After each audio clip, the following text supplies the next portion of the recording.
Failed the post. Oh, we are back. Well, I am back.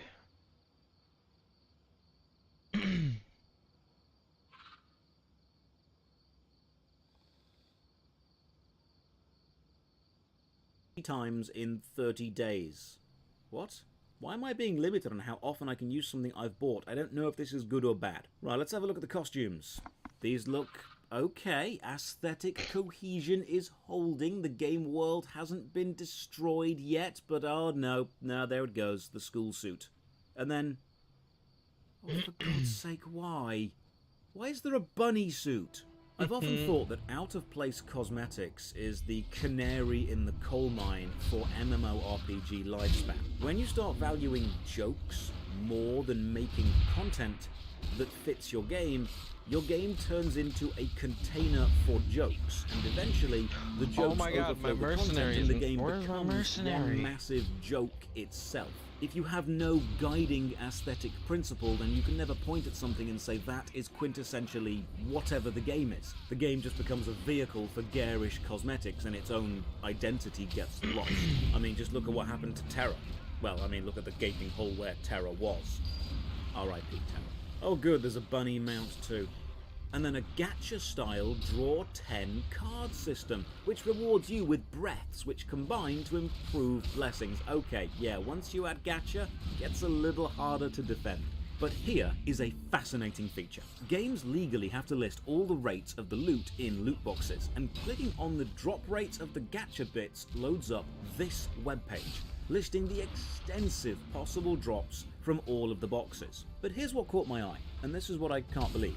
This list was posted on the official Bless Uncharted forums by an official moderator of the game, and this is their profile picture.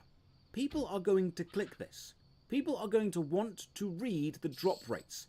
Is this really the level of company representation you want when people are reading a legal document? Right, back to the game. Destroy some harpy nests, upgrade some skills, and warn this dude about an incoming attack, but the attack happens anyway, so we fight someone and then go to fight somebody else. And by now I've been playing for about 6 hours, and I feel, after the first 3 hours, I've not really experienced anything new. It's all been, talk to this person, go there, kill this, move on. I understand that MMOs need to have filler content. But if you were a brand new player and this was your first MMO, you'd either be paying attention and realizing how samey this is, or you'd be falling into a state of zoning out and just grinding, and I suspect that's who Bless Undivided is really aimed at. Here's a touch I quite like. Very few invisible walls. If you want to jump up the scenery and then carefully fall down the other side, you can. We investigate a fortress, trigger another cutscene, and oh, here's a stylistic choice I very much dislike.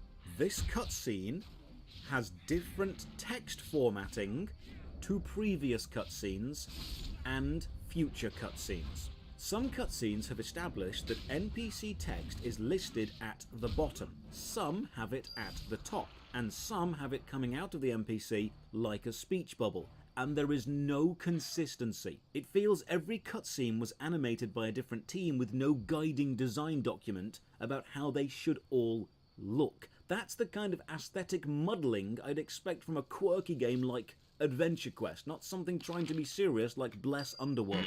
I kinda wish I had more to write about this middle bit, but nothing really happens. Nothing good, nothing bad, the game just kind of is. You ever gone to get a snack from the fridge and then realised like an hour later you can't even remember what you ate, or if you enjoyed it, but I mean you must have enjoyed it enough to eat it, so there's a case of it was clearly good enough at the time, but not good enough to remember. That's how I feel about this entire middle section. I wonder what the reviews of this game say. Forced PvP after level 30. You can toggle off PvP, but this only makes it so you can't attack others, but others can still attack you. I'm strictly a PvE player who plays MMORPGs for fun and mostly alone, like a single player game, but when you level up to 30, the game forces you to battle other players, and to me that kinda sucks.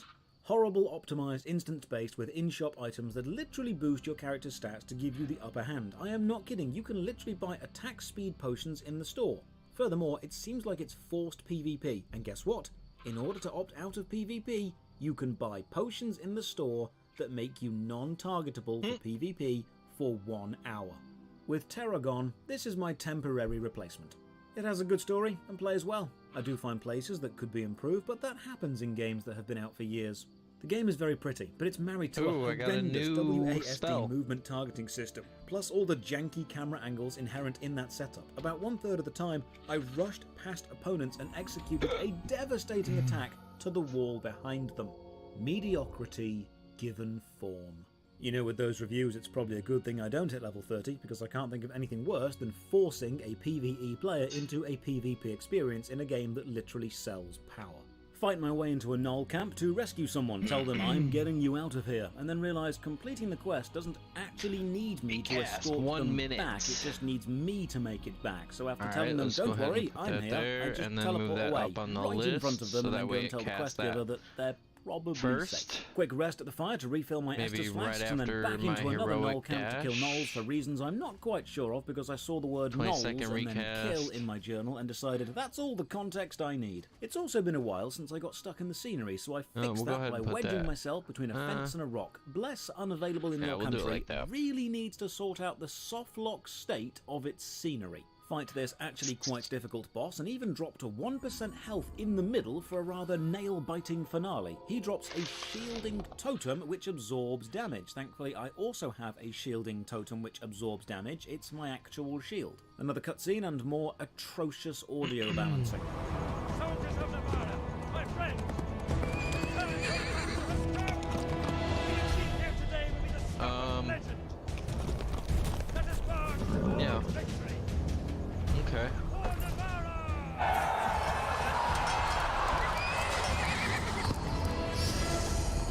Another huge group Grab fight, and I actually get a little bit cocky and die. Grab this whole camp. Damn, kind of thought I was doing well too. This fight leads up to an ogre chieftain boss, which again just solidifies how good Bless a Thief's End can be when it's focusing on tight, curated, smaller encounters, not mass battles or boring, repetitive fetch quests. The one-on-one fights are truly enjoyable because the system is set up to make them enjoyable, but they're too few and far between to carry the game as a whole. Have you ever been in a relationship that's not bad enough to end, but not good enough to actually go anywhere you want it to go? That comfortable, safe, lackluster feeling of it's not perfect, but it'll do. That knowledge of, no, you don't have exactly what you want, but having what you've got now is slightly better than not having it, so you kind of just hold on to it. That's Bless. Unfulfilling. But hey look, these bad guys are called Athos, Porthos and Aramis. That must make me D'Artagnan, suck it nerds, coolest musketeer. Unlock more blessing upgrades and then get a gear score warning. Quests are getting tougher, I may not be equipped for them. Well, we'll just see about that game. Running through budget Uldar, I realise what this feels like. Remember in school, or college, or university, or even work, you had people that you liked, people that you disliked, and then this incredibly forgettable group of people in the middle, the people who never really stood out. You didn't like them or dislike them, they just kind of turned up and were there. They weren't annoying and you probably got on with them fine, but you cannot for the life of you remember anything important about them. If all of the MMOs had a party, Bless Unremarkable would be that guy, standing by the wall with a drink, occasionally dancing, neither killing nor enhancing the vibe. By now, I'm only really playing for the dungeon experience. I'm kind of betting all my chips on dungeons being fun. If the group dungeon experience can elevate Bless Unchained to something fun, I will keep playing it. Because I'm struggling to find any reason to otherwise. I'm struggling to find any experience not already fulfilled better by another game. We fight a mage, which is another fun one-on-one encounter because my shield doesn't block all magical damage, so I'm forced to roll. Then we defeat this guard, essentially rub a rock, steal a gem from the middle of a big puddle, and then finally hit level 15 and unlock the first dungeon, the Kobold's Kitchen. Okay, here's something I find odd about MMORPG players. I am a big advocate for dungeons or raids or group content like this to be available from almost the very start of the game. And people say to me, no, that's endgame content. But then the same people get annoyed because MMORPGs are becoming single-player experiences and they want there to be more content which relies on grouping up and exploring the multiplayer aspect, which early game raids and dungeons would literally do. I'll probably make a video on the benefit of early game dungeons soon. Queue up and wait for it to pop. I can see I'm slightly above the suggested gear score, and oh cool, you can actually see the rewards from the dungeon so you know what you're potentially gonna get. That's nice. I wait for about 5 minutes before I realise something. Not only do you have to add the dungeon you want to queue for to the queue list, you then need to click the Start Matchmaking button for the search to actually begin. Thank God I saw this now and not an hour in. That's not a problem with the game, that's just me being an idiot. Buy some more potions from the vendor back in the main town and then equip them. It does take a while to figure out how to do this because there's no click and drag hot button list. Normally I'd expect to open the inventory and then be able to see my hotbar, but no, you need to left click on a potion and hold it, which opens up the hotbar selection menu, and then select the hotkey you want to bind it to. While waiting for the dungeon to pop, I fight this water boss, which is excellent. Great use of direct attacks, AoE, defensive abilities, movement, thematic links with water pushing you back. Bless Unashamed has potential. It's just not living up to it. God, I really hope dungeons are good. A fight like this, but with more people and more mobs and more mechanics, would be amazing. Finally, the dungeon pops and I am sent to my group. I say hi and let them know it's my first time, and no one talks. And some people are very high level, and they begin, ignoring all the mobs and speed running through the dungeon. Oh dear. So dungeons aren't level scaled. This is a level 15 dungeon. I'm the tank. The DPS is level 43, which is close to maximum. I think the most effective way to really help you understand how I felt playing this is to just show you the footage of me trying to run the dungeon.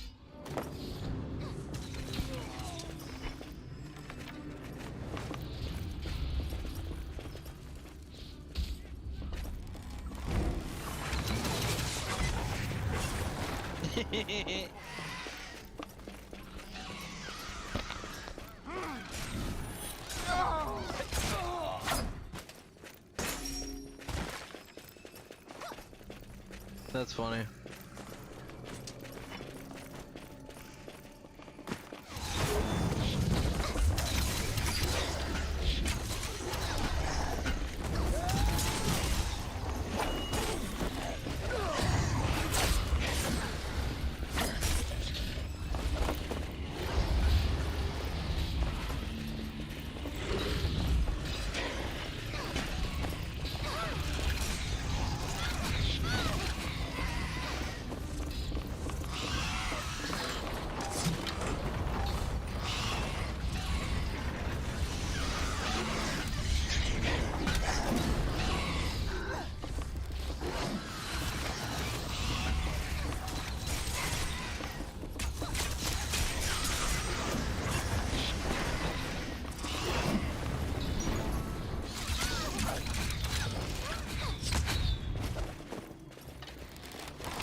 The whole dungeon took 3 minutes. We killed the first boss in 1 second, and the final boss in 2 seconds. We killed the middle boss in 16 seconds, and this is only because it counts the 15-second cutscene. I get 2 items from the final boss, both of which are upgrades, and then leave via the portal and return to where I was before. Not gonna lie, I am genuinely massively disappointed. I would say that's what she said, but I'm actually quite upset. I was actually holding out a small amount of hope that this was going to be a fun, balanced, enjoyable experience. But instead, we channeled the spirit of Neverwinter and became Bless Underdark with dungeon rushing. I keep playing for a few more hours, mainly out of pity and curiosity, but the whole time I'm thinking, why? Well, I know why. It's because while it's not given me a reason to play, I am playing, and it's not given me a reason to stop. It's that whole law of motion thing.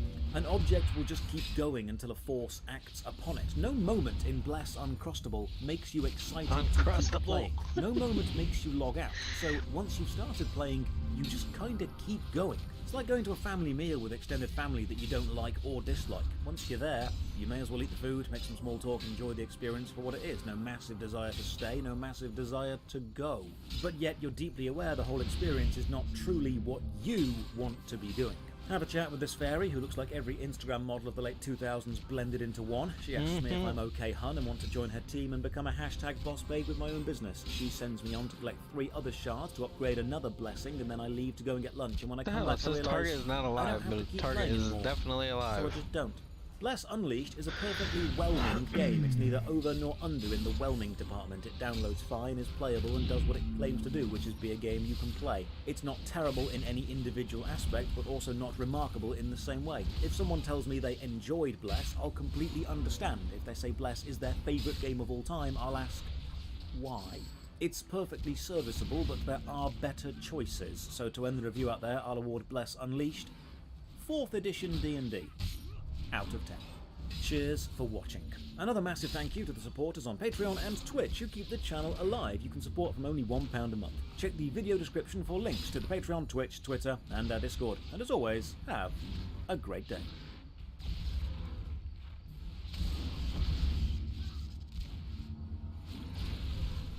What is an MMORPG? A question asked by scholars and philosophers alike. How do we define this genre? This question is actually so volatile and divisive in the MMO community, it really needs its own series of videos split over several specific topics. So let's do that. Let's dive into this fascinating genre and really ask, what is it? From the acronym MMORPG itself, to the games we know as MMORPGs, to the games we describe as MMOs which aren't quite. What are we actually talking about?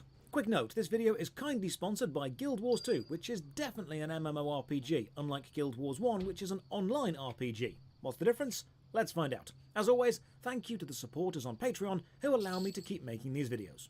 Several YouTubers far smarter than me have already made excellent videos examining what an MMORPG even is, from breaking down the acronym to analysing games that we would commonly describe as MMORPGs. And while we've made some advancement into working out what the hell this genre even is, there's only 2 things we really, as a community, agree on.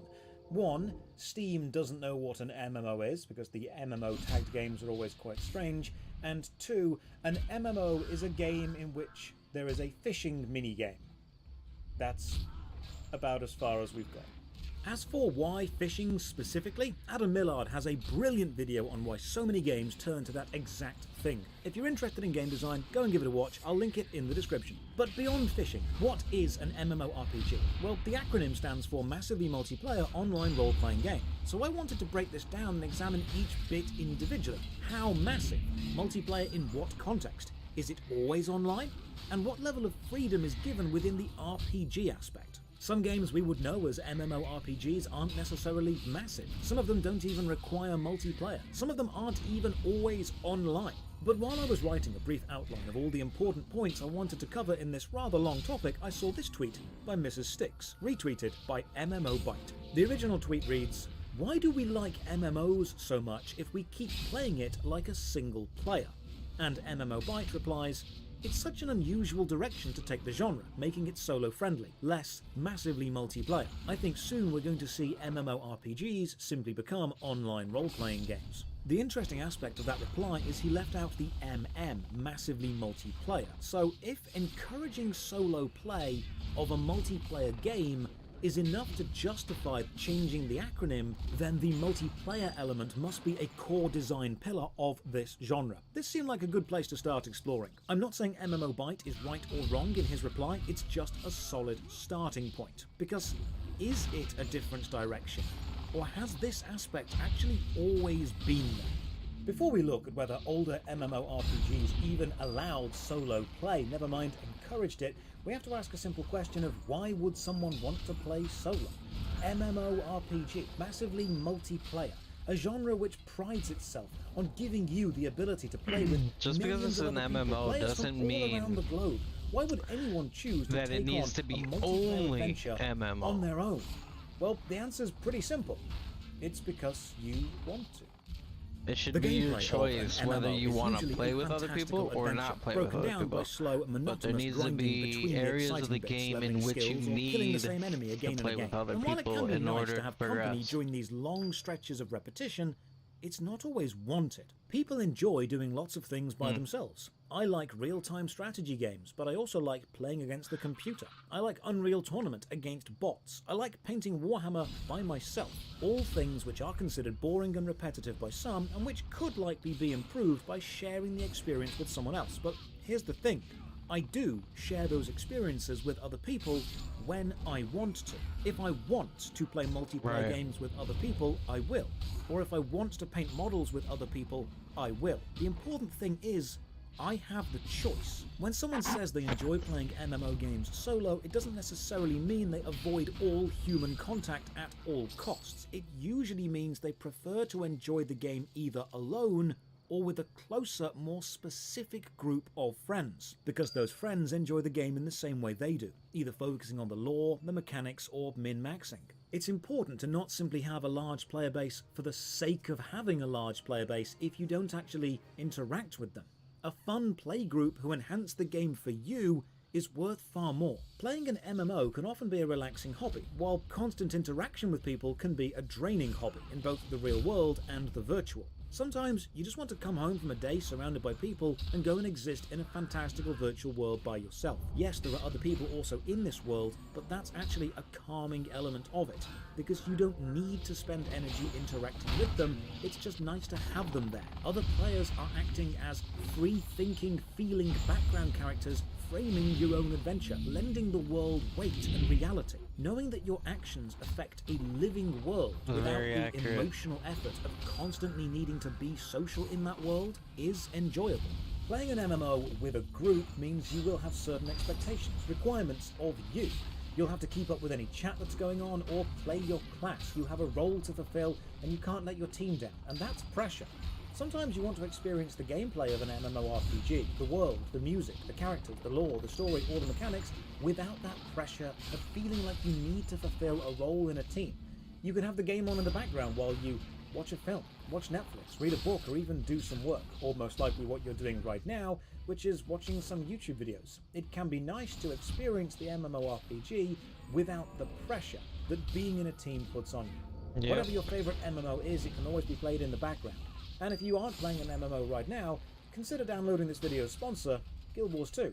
This is the second video of mine that Guild Wars 2 have sponsored quite recently, which makes me think the management team have finally found the marketing team hiding in a long-forgotten office somewhere or just playing jumping puzzles all day and are demanding they actually start doing their job and sponsoring some YouTubers or something. I've played Guild Wars 2 since it launched all the way back in 2012, and it's been one of the few MMOs I've installed on every PC I've had since then, and finally, after like 5 years of coming soon, it's actually released on Steam. They've even released 2 very positive reviews. The latest expansion, End of Dragons, brings a ton of new content without invalidating the previous expansions, Heart of Thorns and Path of Fire, but you don't need to buy anything to try the game. There is a massive free trial. The base game is free with no time limit, and if you do like it, it is a one-time purchase with no monthly sub. Once you own Guild Wars 2, you own it. And given the amount of hours I've got out of this game, Guild Wars 2 is probably the best value money I've ever spent on a video game. To celebrate the Steam launch, there's a link in the description. You can sign up, get a code, and grab the game on Steam, and then if you want, you can redeem the code for an experience boost pack, some karma boosting, and a 10-slot bag with a mini pet. This all saves you about $10, and it's free, so there's no reason not to. There's a new player guide on the website, although the in-game tutorial is actually really good. There's great build variety in the classes, and the mount system is so good it is now the standard by which other games are to be judged. Now, regular viewers will know that I don't accept sponsorships unless I can personally vouch for the product, and honestly, Guild Wars 2 is just a really good MMORPG game with a great deal of content that every player should at least try. Right, back to talking about solo MMO gameplay. When I play MMORPGs on stream, I often have people following me around, but I would still consider myself a mostly solo player, despite the fact I enjoy dungeons and team-based events. So how does that work? Well, the simple fact that I'm playing with people doesn't mean that I'm interacting with them or connecting to them in any meaningful way, and I think it's this lack of meaningful connection to other people that people often confuse with the lack of multiplayer elements. There is a long-held belief that newer MMORPGs are pushing people more towards solo-focused play. You exist in a world with other people, but you don't necessarily interact with them. I've even made a video called Social to Solo, where I look at how the design philosophy has changed over the years, allowing people to experience the games solo. But were older games actually more cooperative? Did they demand more teamwork, or do people simply remember them as more cooperative because hanging out with people online was novel for the time, so people did that aspect more? The massively multiplayer part is a major point of contention within the MMORPG community. What is massive? It's not quantified, it's far too vague. From games designers to players, we don't know what you want massive to count as. 1,000 players? 10,000? 100,000? A million? Or 10 million? If you count 1 million players as massive, can I have 1 million people on my friends list? Could I have an ignore list 1 million players long? Will there ever be a zone where you could actually have 1 million players all at one time? Could you even interact with 1 million if you wanted to? If you have a number higher than the amount of players a single player could realistically be expected to engage with at any one time, is that enhancing your player base, or is that simply padding it out? How big is massive, and how big does massive need to be for the players to actually notice? Old school RuneScape has hundreds of thousands of active players, so it could rightfully be called a massively successful game, and it's definitely multiplayer, but each individual world holds up to 2,000 people, meaning even if you had every single player on a given world in the same space, you'd only be interacting with a tiny fraction of the total player base at any one time, and you wouldn't likely be able to form any meaningful connection with any one of them in the mass of players. The Elder Scrolls Online has its mega servers, shards, all existing simultaneously, but instead of showing you every player around you, it has phasing, where you'll always see enough players for the world to feel full, but never so many you feel overwhelmed, which makes it easier to form connections. But is this still massive if you're experiencing a curated version of the player base? Is the word massive more about the reality of who you interact with in the game, or the greater community around the game? If the majority of your game is dungeons and raids with say 5, 10 or 25 people in a raid, are you actually interacting with 25 people? Or are you interacting with thousands of people in groups of 25 at a time? Or are you interacting at all? Does a dungeon run with no connection to another player even count as interaction? You're as close to a random player in a random group as you are to a stranger you walk alongside while walking through town, or someone sat 2 seats behind you on a roller coaster. Just because you're going on the same journey doesn't mean you're taking the journey together. MMOs are often broken down into styles of theme park versus sandbox.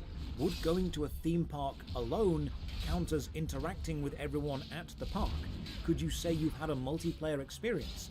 And should anyone be stopped having that experience if they are alone? Most often it's less about the potential of who you could interact with and more about who you actually do interact with. A small group of 5 to 10 friends talking and adventuring together just will knowing feel other a players lot are more there social and connected than 500 players silently people running the feel same like, dungeon again and again. Quality really does beat quantity like when they're it part comes of to something. meaningful human interactions. Psychologists have even studied how many people we can actually feel connected to. It's known as Dunbar's number, and it's around 150 people. Any more and you simply cannot connect to them on an individual personal level, meaning even if your game does have 1 million billion players, only 150 of them may be close enough to you to be meaningful to play with. The massively part of the acronym can sometimes be a bit of a false selling point. Having 1 million players means nothing unless you're required to interact with all 1 million, and if you are, that's overwhelming. Having enough players to make your game feel fleshed out and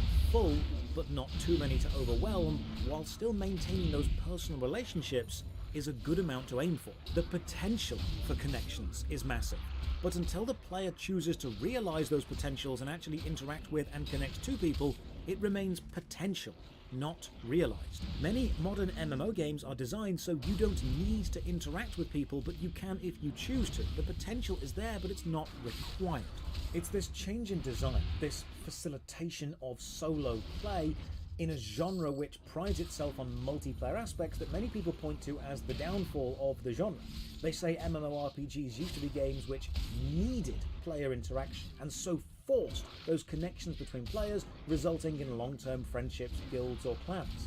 And now taking that away, the genre is weaker for it. And this is of course subjective, but I decided maybe I should go back and play an older MMORPG and see how that handles the facilitation of solo play to gather some information on this strange phenomenon.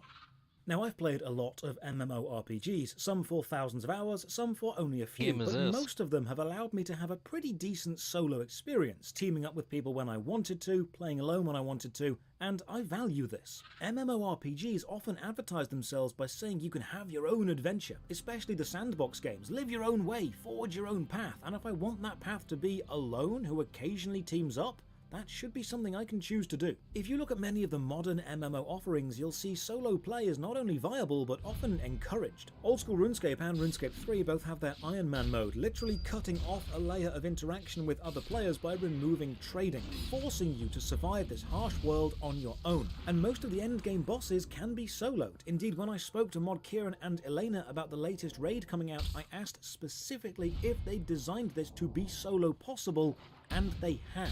The Elder Scrolls Online has a solo-focused story with fully voice-acted cutscenes and lots of solo instances as you travel to save Tamriel, and the world bosses are possible solo but incredibly tough. Guild Wars 2 is the same. I wouldn't say they're incredibly tough. Some of them maybe, solo-friendly. And when but the most of them does can happen, be solo if it happens impromptu, easily. It gets organised behind the scenes, so just by being near someone, you're automatically working toward the same goal as them, meaning you can now work together alone. Star Wars The Old Republic is one of the better single-player Star Wars games and Star Wars stories, which just happens to be online. It takes place in an online world with other players. Even the Flashpoints, team-based dungeons, will supply you with AI-controlled NPCs to complete them if you don't have a team. Now, I'm not saying these games don't have multiplayer content. Old school RuneScape has Barbarian Assault, a minigame which needs a team. The Elder Scrolls Online has its dungeons. Guild Wars 2 has the PvP battlegrounds and the fractals. These games all have content which cannot be completed solo, but this isn't usually early game or story focused. These multiplayer experiences are usually extra, in addition to the main game. Indeed, Star Wars supplying AI NPCs to accompany solo players through dungeons by fleshing out the team is a mechanic I've been a big fan of for a long time. Allowing solo players to experience what your game has poured endless hours of design into is a good idea. It's the same reason I really like the henchman system in Guild Wars 1 a lot, but we'll get onto this later. So we can see that modern MMOs are mostly accessible to solo players, with the choice to connect to others if you want to. But let's go back and see how older MMOs handle this. I decided to go back and try and play EverQuest 1 on Steam, the live version, not the Project 99 original. I even streamed the whole thing on YouTube. The VOD is available to go back and watch if you want to. And I'll likely stream more because I actually really enjoyed EverQuest 1. It's janky in places and it's far too convoluted in others. It relies a lot on keyboard shortcuts and typing your interactions, and target enemy is bound to F8 and not tab, and it's hard to click through things, which threw me a little, but all in all, it's a very well made game. Now, EverQuest released back in 1999, and it's not only still going, but it's still being actively updated. It's had 28 expansions, with the 29th planned for release in 2023. That is an insanely successful lifespan for an MMORPG. It is testament to the quality of the game that it still has an active player base.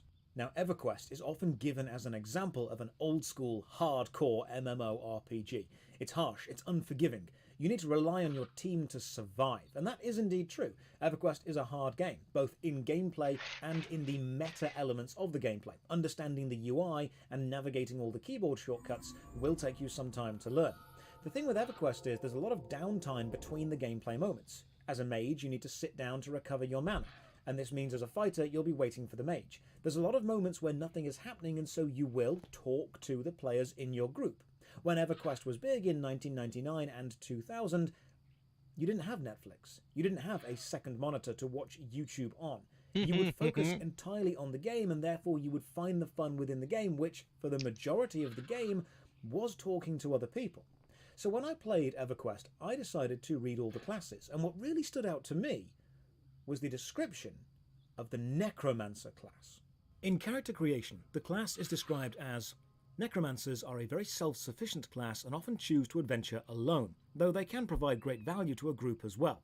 The Necromancer is an excellent choice for the independent player who enjoys a wide variety of abilities.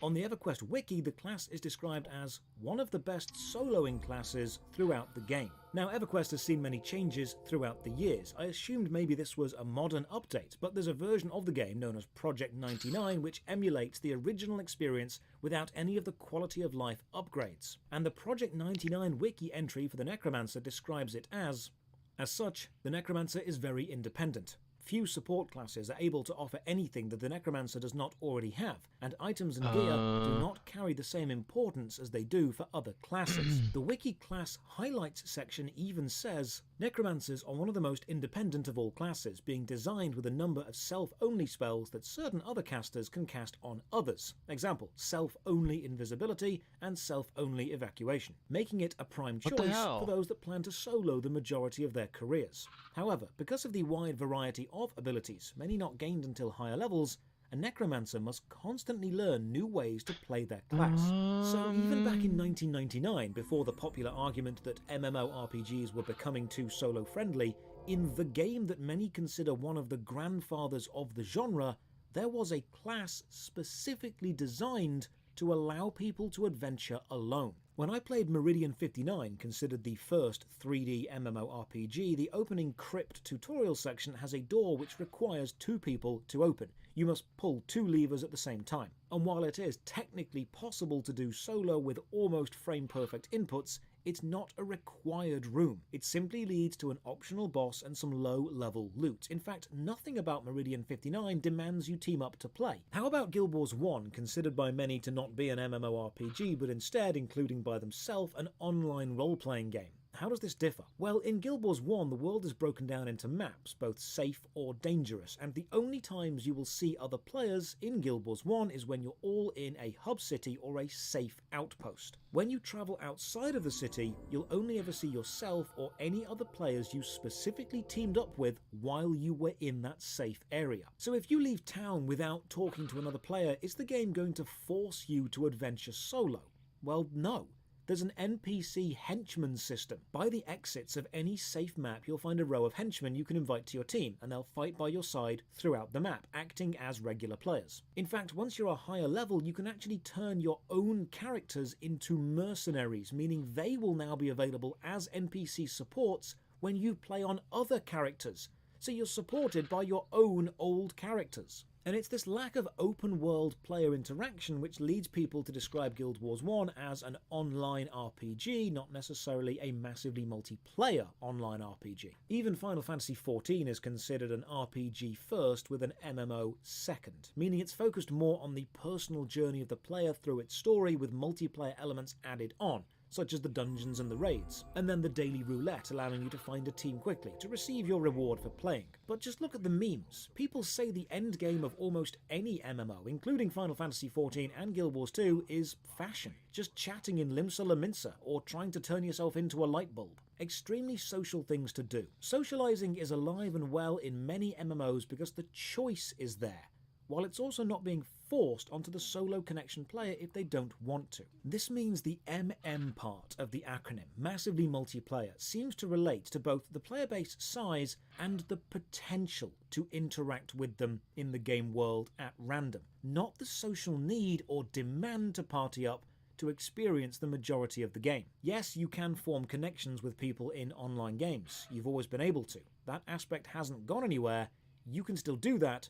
You just don't need to do it as frequently. People often say to me, yes, I know you can still do that, but older games encouraged it, so people did it more. And that might be true, but if people are doing something because they're pushed to do it without a choice, that doesn't necessarily mean they would do it if given the choice. In modern day MMOs, we see that choice exist more, and more players are choosing to play with smaller, closer-knit groups of friends, or refer to themselves as solo players. A playstyle which has always been on some level supported, but is now much, much more popular. So have MMORPGs become less social? Not really. All of the elements to be social are still there, there's just other stuff to do as well. Unlike the downtime in EverQuest when you would sit down to restore your mana and therefore you had nothing else to do but talk to someone, you now have hundreds of other things to do, both in and out of the game. Why play an MMORPG solo? Because you want to. At that exact moment, you maybe don't want to interact with people. You maybe don't want to be relied upon to play your role within a team. It doesn't mean that you won't interact with people in the future, or wait till your mates log on and join up with them. It doesn't mean that you won't talk to someone as they cut a tree down or mine a rock next to you. It just means that you have lots of other choices other than being social to distract you. It just means you want to exist within this multiplayer world as a single player for a short time.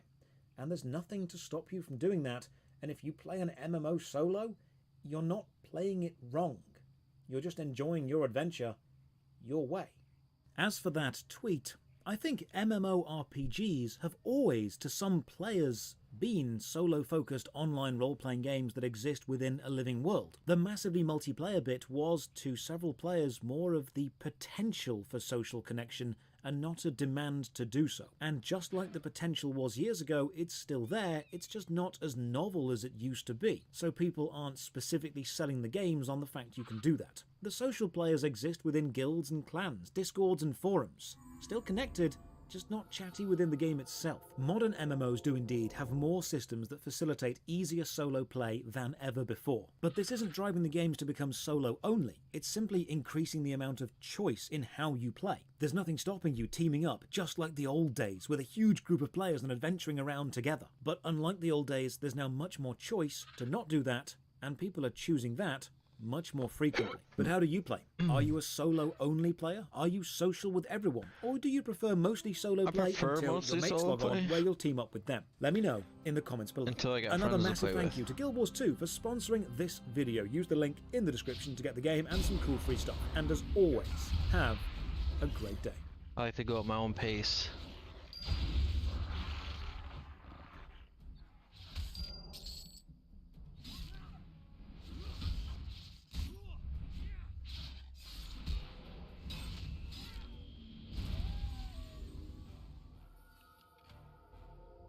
Rather, I like to play solo I swear to God, if I have to play one more sandbox... There's content that offers better rewards for group play.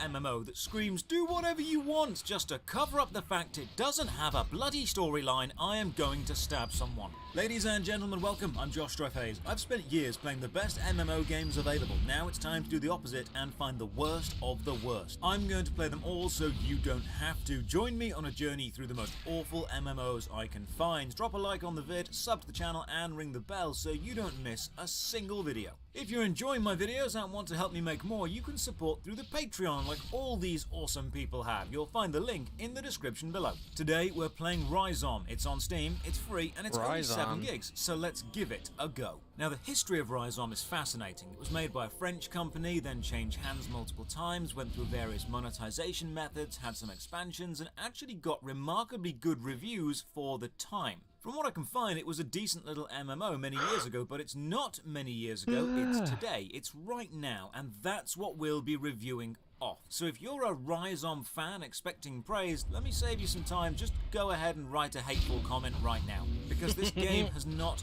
aged well. I will be fair to it, I will point out what it does well, but I'll also be objective. I have no nostalgia or pre-existing love for this game, so my experience is purely as a brand new player today. Let's start with something good. The music that plays over the Steam trailer is absolutely beautiful. It's hauntingly epic, just overwhelmingly gorgeous. The only problem with the game is everything else. First of all, it launches in a window, which is fine, I can resize that, but it's not optimized for dual monitors, and when I do resize it, the cursor disappears. I know the cursor is on the game because I can see it in my recording software, but it's hidden on the actual game window. What an odd bug.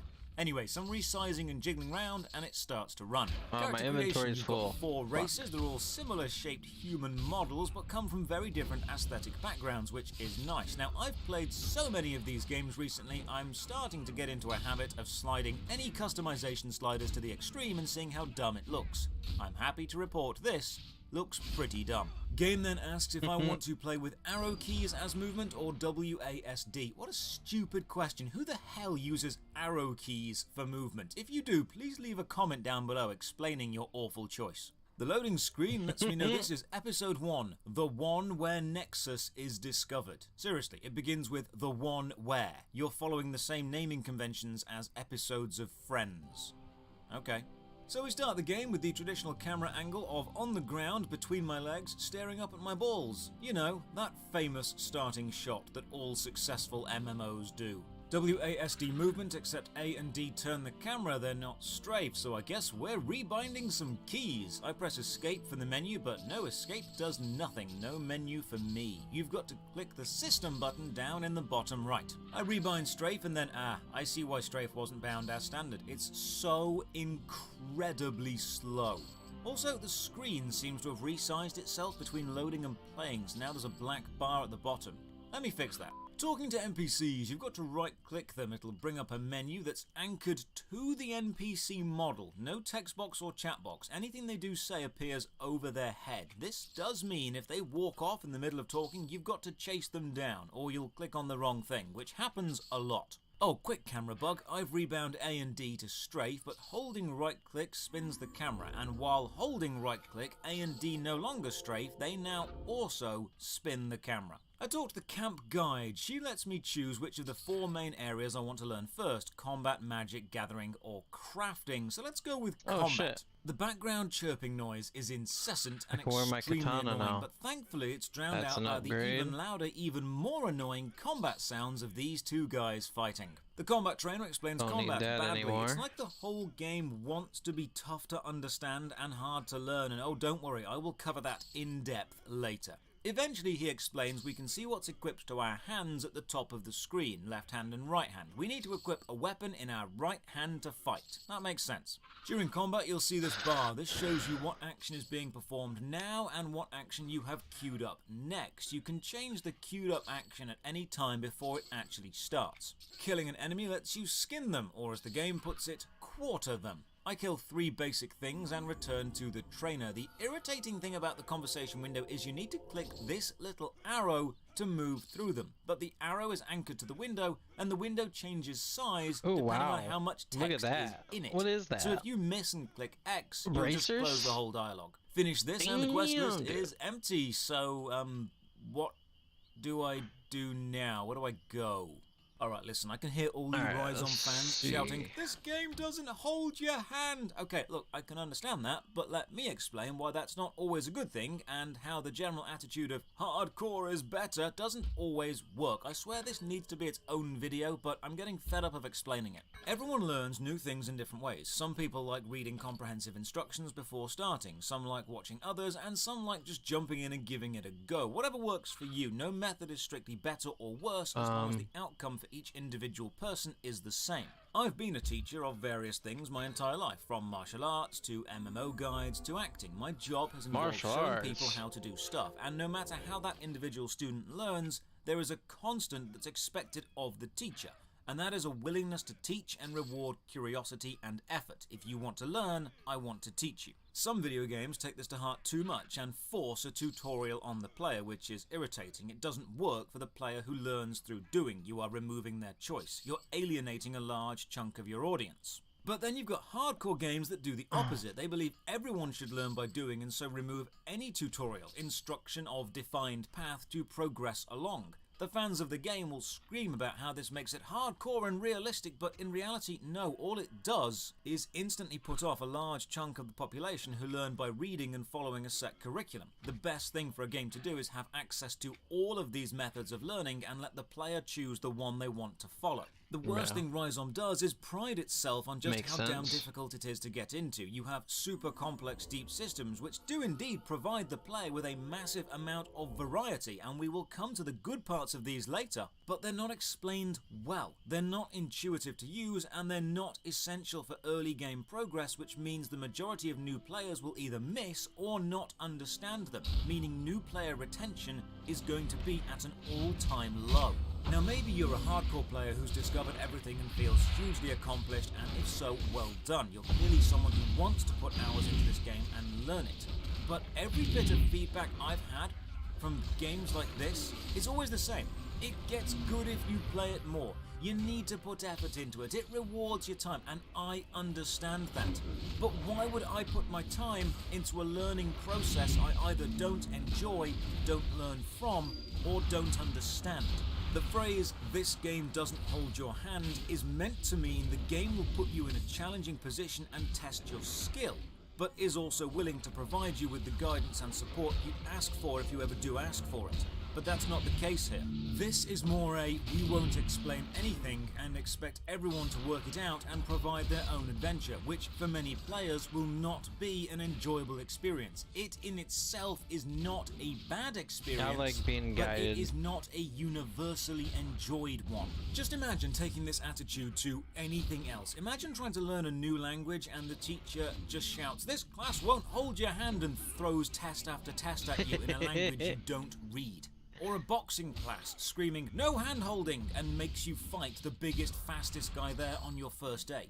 You'd be rightly pissed off that the thing isn't teaching the way you learn. It's just being obtusely difficult for the sake of being obtusely difficult because they think this makes it challenging, when in reality, it makes it difficult to start. It's not fun for the majority of players, and this is why your game is dying. These games don't fail because they're complex and deep, because believe it or not, people do actually like complex and deep games. They fail because they don't give new players the correct introduction and education about how complex and deep they are, and how to succeed within such a complex and deep world. While you may feel proud that you got dropped into the middle of a deserted land and managed to forage a living and are now quite powerful, you'll find very few other players willing to do this when the initial experience of other games is so much better. I don't care if you become the best MMO experience after 500 hours, because those initial 500 will be so bloody irritating and frustrating that I won't make it through them. I'll be spending those 500 hours playing a game that seems excited to have me as a player and actually want me to understand it, and we'll come back to this point later. I open this mission booklet. It's no real help, there's no daily missions, and I feel directionless. I ask for info on this NPC and wow, the game displays this border, but the border graphical text location on the server is overlaid. That's a pretty big oversight that makes your game look very amateur.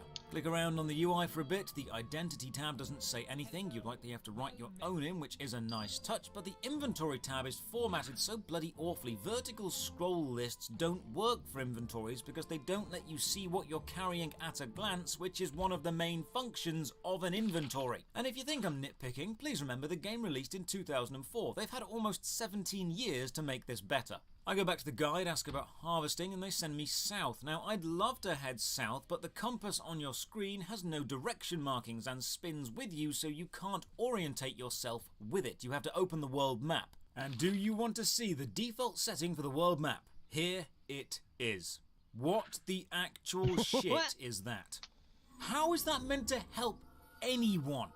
Yes, you can resize and rescale the map, but why does it open in this size? Once you've made it bigger, the world map itself is serviceable. Gathering is complex because everything in this game needs to be overly complex and contains several variables because that's what makes it hardcore. Even remembering how all these numbers relate to each other is in itself a task.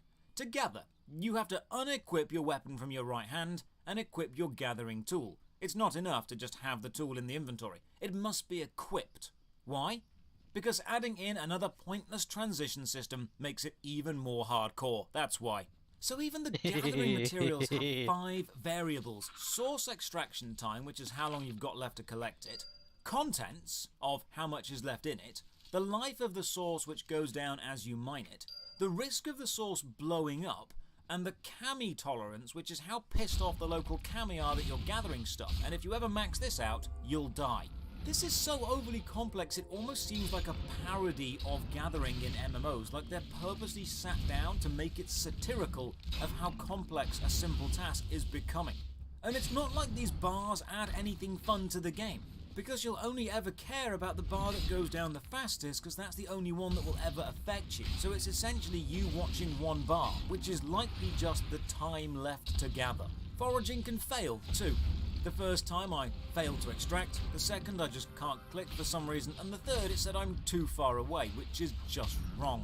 You also don't get one item per hit because that'd be too simple. You slowly build up how many you will find, going up by 0.2 or 0.3 at a time, and what quality they'll be when you finish, which also increases slowly. See, overly complex for what it is without adding any more fun gameplay. I hand in what I've gathered and side hop over to the next dude. They teach me basic prospecting, which is a skill that makes resources appear wherever I am, which I find is actually not true, because you can cast it and it fails. So you need to move and cast it again and again and again until a resource decides to show up. This is the type of game that takes a long time to get anywhere, and while I can understand that hard work does make for fulfilling achievements, having a system fail to do what it says it's going to do just to pad out your gameplay isn't good design. I level up my harvesting and finish the quest, then start the next. The second harvesting quest needs me to do what I had done to finish the first, so I've already done it. Also, the text box over the head is getting a little old now. It doesn't make the world more immersive, it makes the clickable zone more awkward. Game says go north, but still no north on the minimap. Thankfully it does give you a handy dandy arrow pointing to wherever your next objective is. Kinda dull not being able to jump, so I hop into the menu to find out what key jump is bound to, and it isn't. There is no jump in this game. And you know what, while I'm nitpicking, look at this. The bottom edging graphic of this menu window isn't even correct. It curves round to close it off, but then looks like another window should be starting underneath it. This is graphic design 101. Finish your UI. You've had 17 years. My God, there's another player. I shout, another player, but they don't respond. Also, your chat doesn't appear in a bubble over your head, which is both inconsistent with how NPCs have been shown to work and a personal shame, because I like it when chat does that. Why the actual hell is there an MP3 player in the main options panel? Like, this option has a dedicated button on the main screen overlay. Who is loading MP3s into this? And do you really have such little faith in your own in-game music and sounds? You're giving the player the option to listen to something else. I prospect around this tower to find 3 seeds. The casting time is long and the sound effect oddly loud. It's way too high level for me right now. A short task I need to go grind something out. I hand in the next we'll go head over to this I feel like I'm making at least some progress. We'll and the next harvest quest again for a while. needs me to do what I did to end the previous quest. Like, task 2 ends with do A and task 3 starts with check you've done A. Of course I have. That's how I finished the previous task. Did you test this?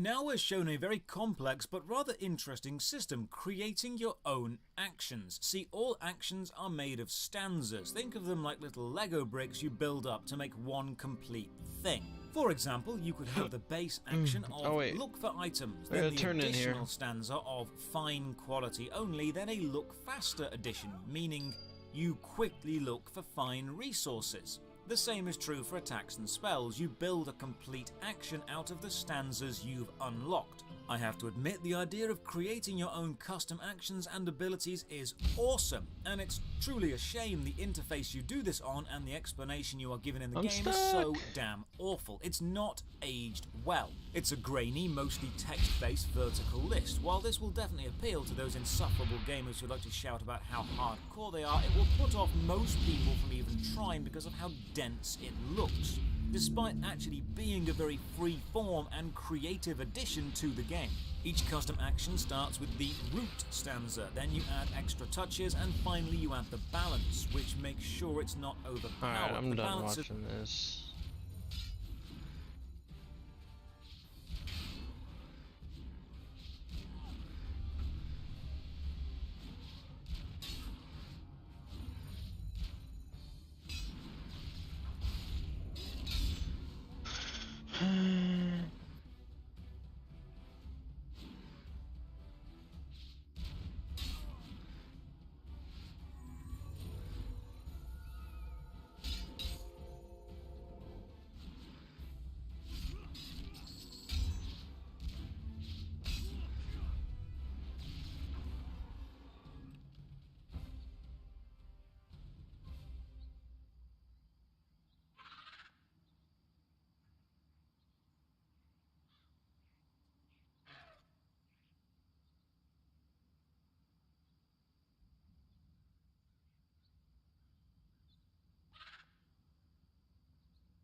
Alright.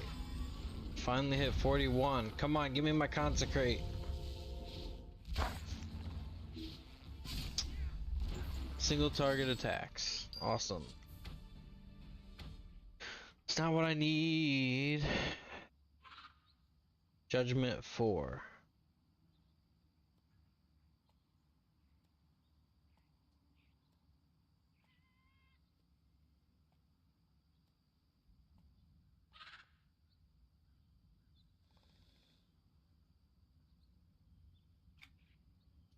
Alright.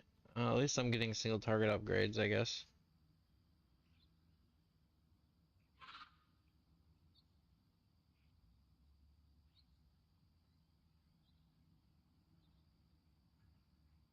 $129. That ain't a big increase, but we'll take it.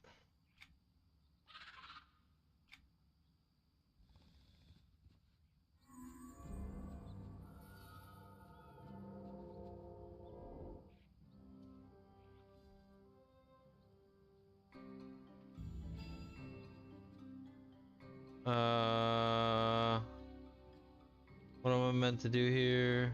I gotta charge the batteries.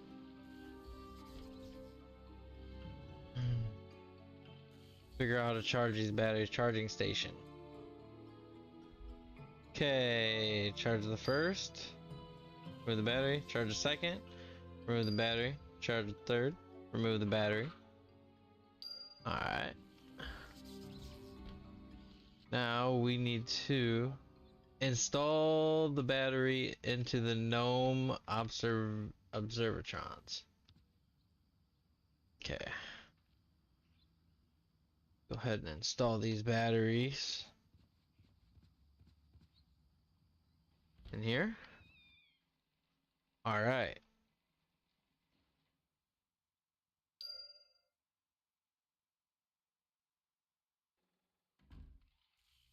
Two. And the third. And we're done with that. Okay, now I need to return to Waynil Gurwater. Where the hell is Waynil Gurwater? Isn't he around where I'm at? Or is he in the city? Alright, he's in a little town. Or encampment. Whatever you want to call it.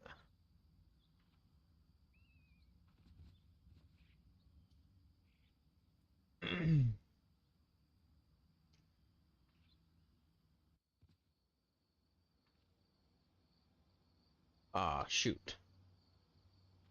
I missed my mark.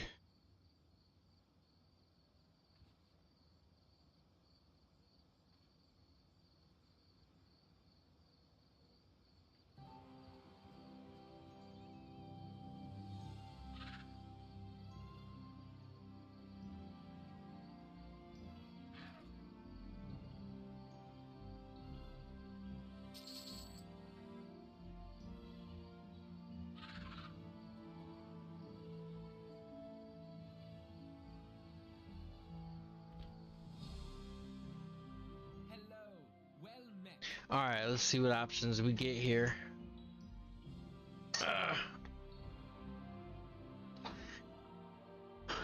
On melee hit, this spell may cast Ward of Security on caster. Lasts for 12 seconds, triggers about one time per minute. Okay, that gives a ward. That gives me more attributes. More attributes. And, ooh, 259 mitigation.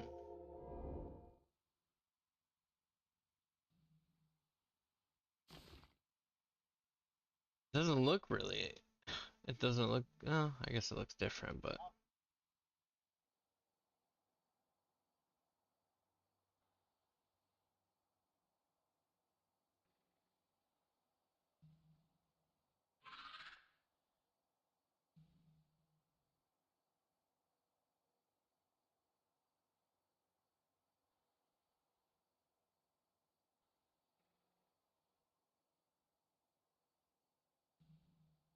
Hmm.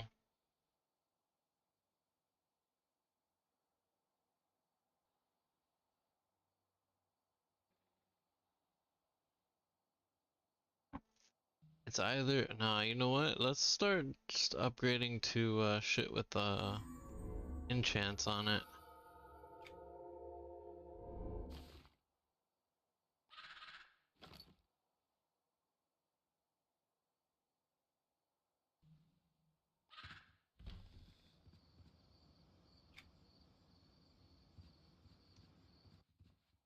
Hello, well met.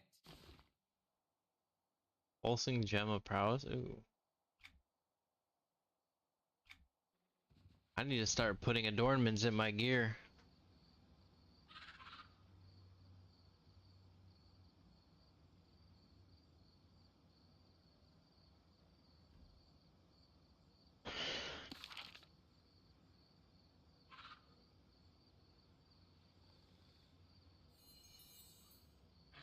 Oh no, I need to go grind out some levels real quick.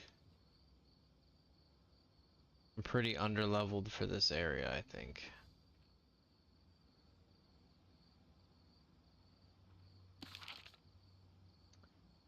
Or you know what?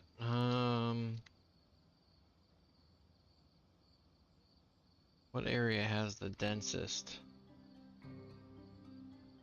Ooh, those are all level 47, so no, we'll go.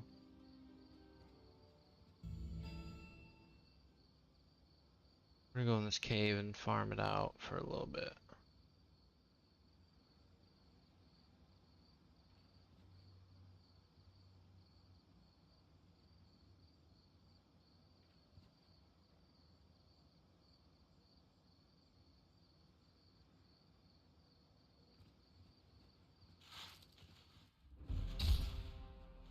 Yeah, this has the densest of the... Why does it go straight for my mercenary? Dude, and I'm stuck. I can't move. Oh my god, Nevis, you freaking idiot, dude.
What level are these things? 43?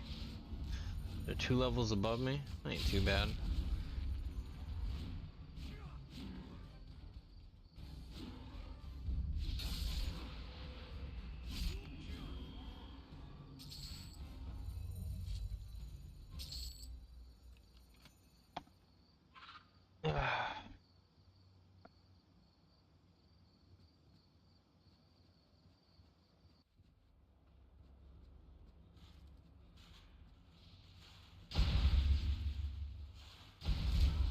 It's a big pool here.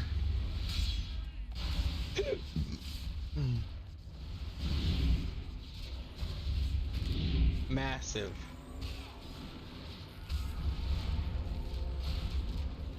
I need consecrate. Give me consecrate.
Wait a minute, is the new talent tree?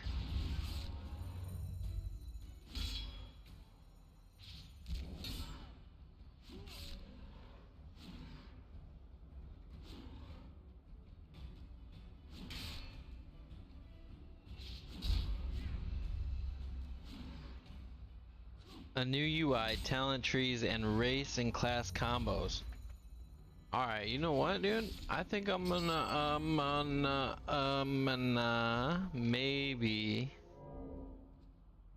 stream some WoW, dude.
Alright, we're gonna take a break from EQ2 and we're gonna shift our focus into checking out the Dragonflight pre-patch.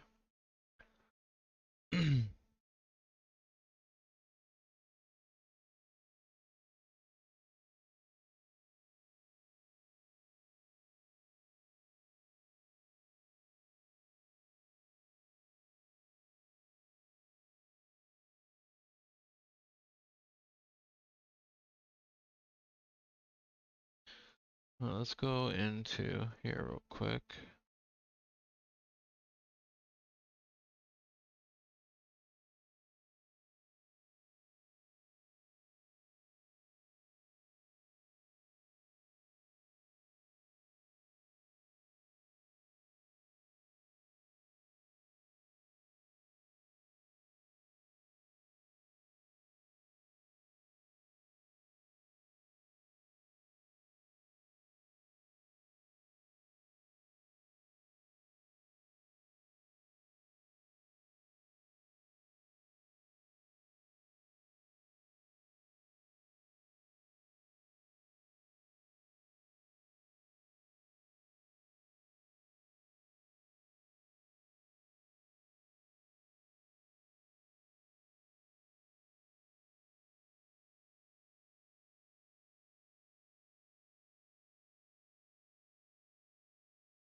You know what? Let's just go into it real quick and just see.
Huh.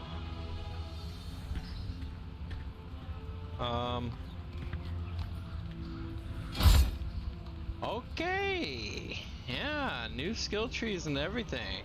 Wow. Alright, we will check this out. But I'm gonna have to update all my add-ons. Do I have to get... Oh, shh. Wait a minute.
Let's go back in here real quick.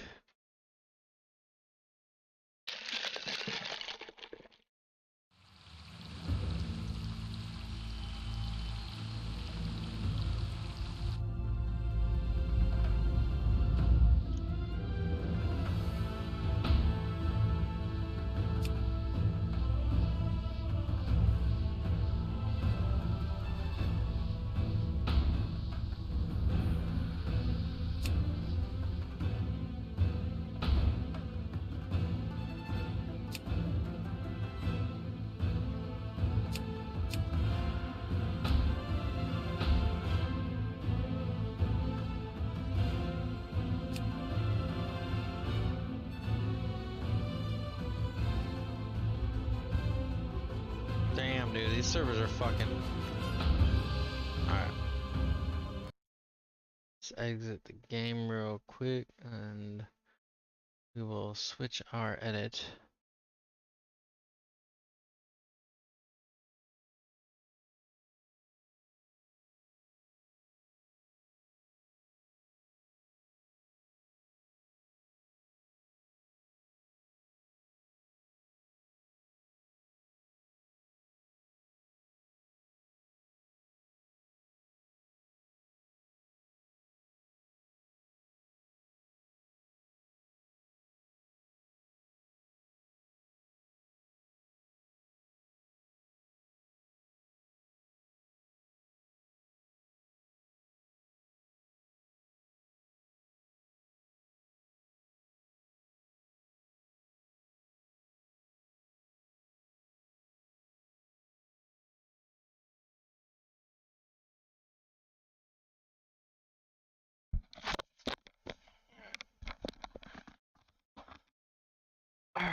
So we are about to check out Dragonflight and see what that's all about.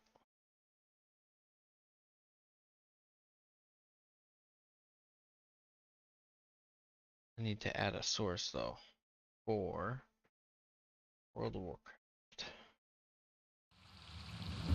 We are going to create a new character and try to level as fast as we possibly can by doing dungeons, basically. And add a new source, game capture, add source.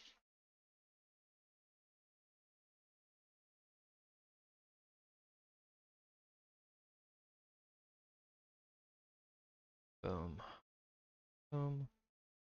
And boom.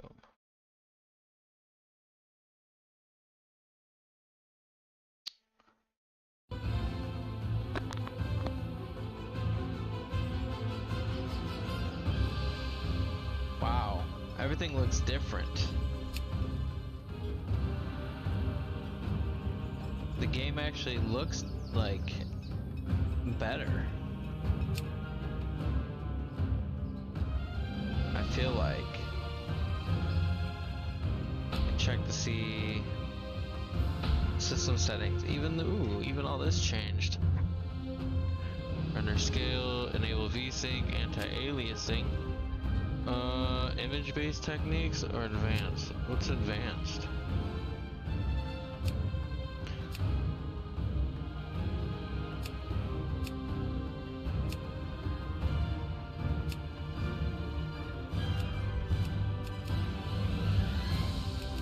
Pretty sure I was told FXAA is not good.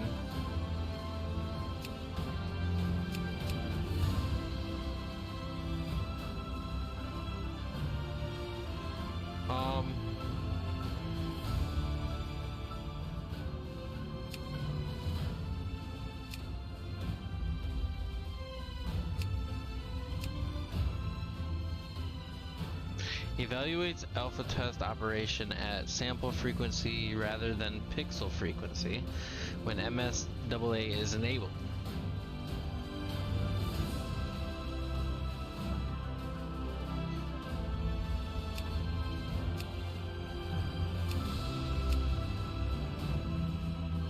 Camera field of view.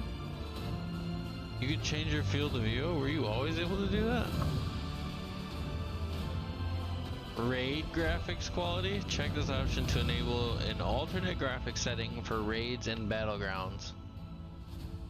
Wow. Okay, we got triple buffering, we got anisotropic filtering, ray trace shadows. I want that to be on good. Or we'll try high. We'll see what happens with high. I'll just do auto detect on that. DirectX 12, obviously.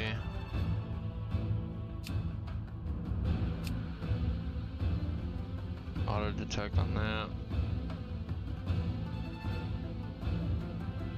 Target FPS. No target FPS.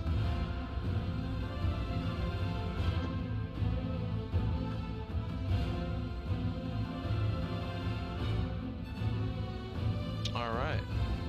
Apply that. Close that. And then, let's find a new realm. Start anew.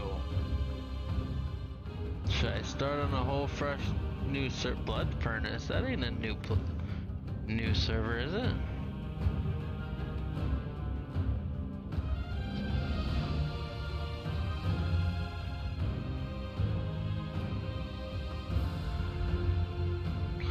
There's no such thing as PvP servers anymore. It's all. See, that's what I don't like about this, dude. Having to choose a server, dude, that's the most annoying thing about this game.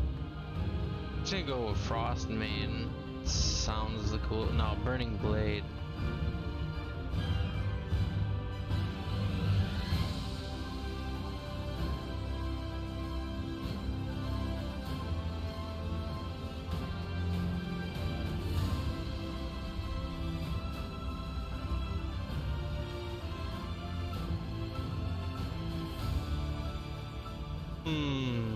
What'd that say? Blade Fist. Oh.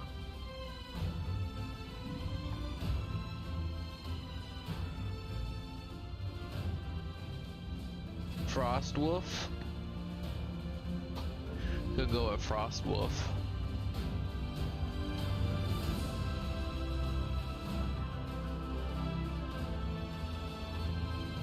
Let's just go.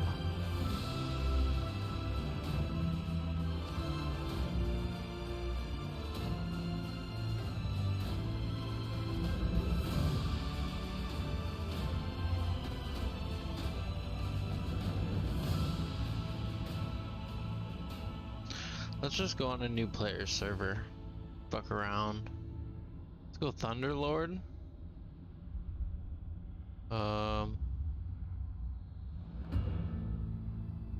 Yeah, we'll do Thunderlord.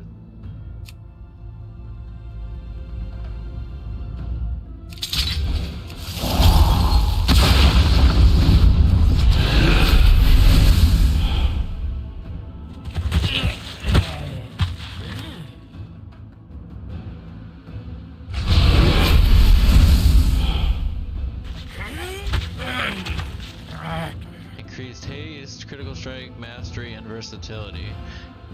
Alright, yeah, I think I want to go human.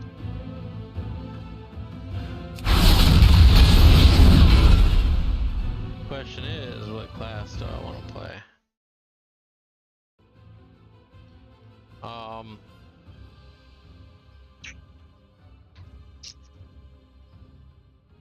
I want to be able to be a tank. I know that.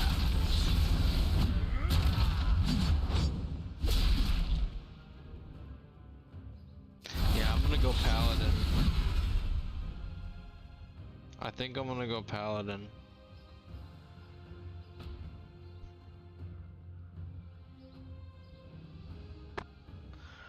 Who do we want our name to be? A Paladin.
Hey, look, it's the dude from House of the Dragon.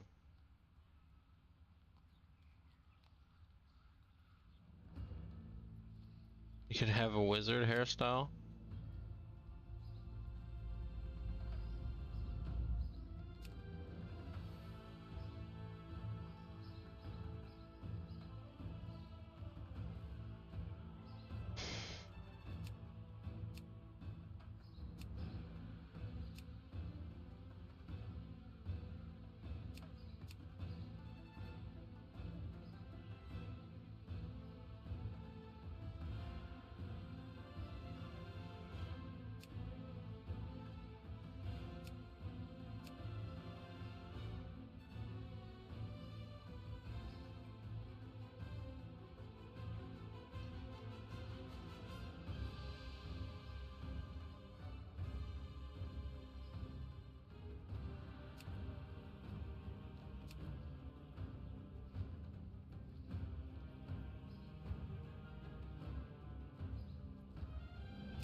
Why doesn't he get like scruff? Like, why isn't there a scruff option?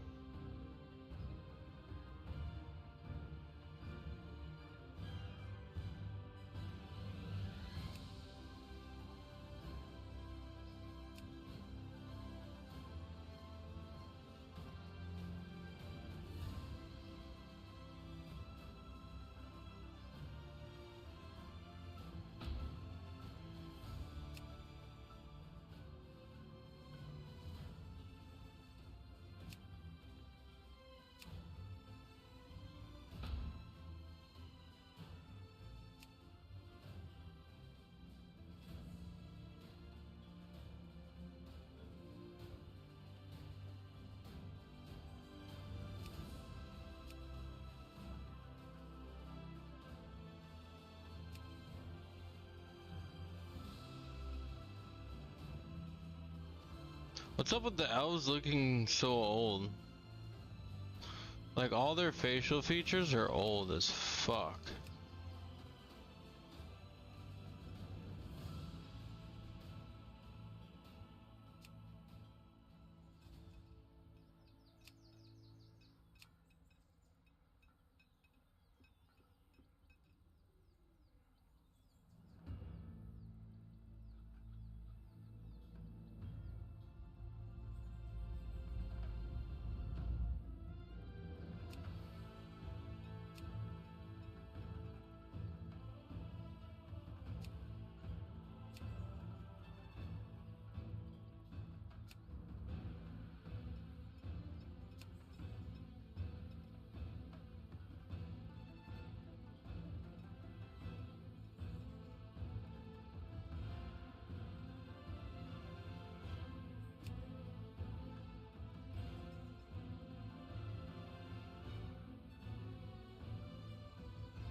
That's what he starts out looking like? What the fuck?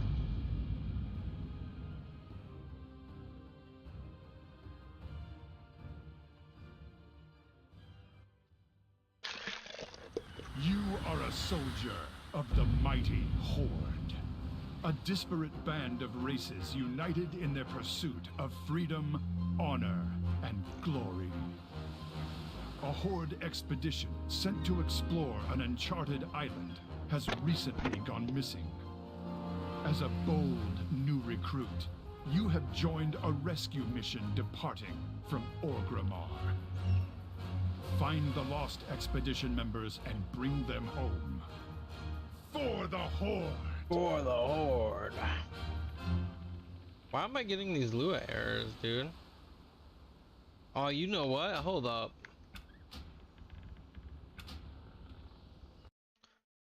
What I gotta do?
Give me 1 sec.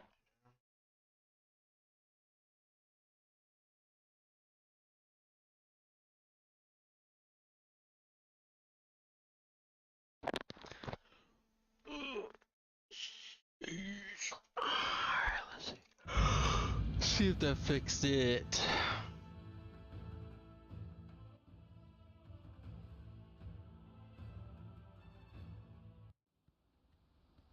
Blue error. Continue.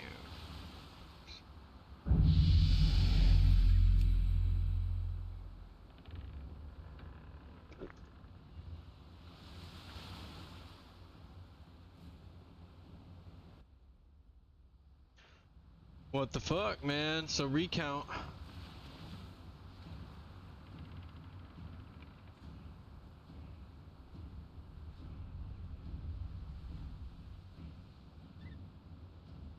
The recount. There's a problem with recount.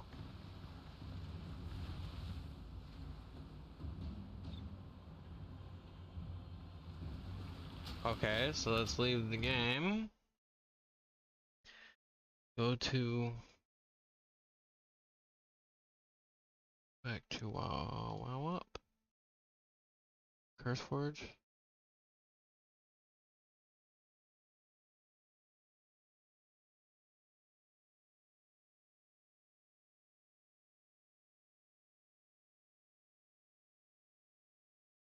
Let's go to WoW.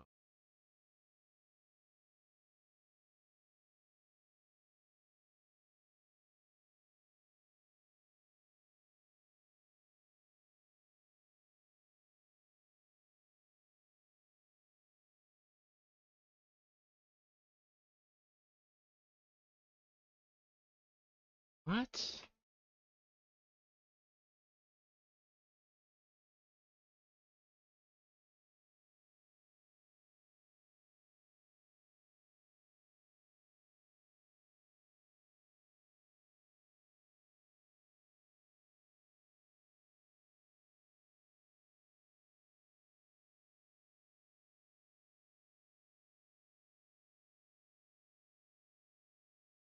I can't even find details on here. What the fuck is going on?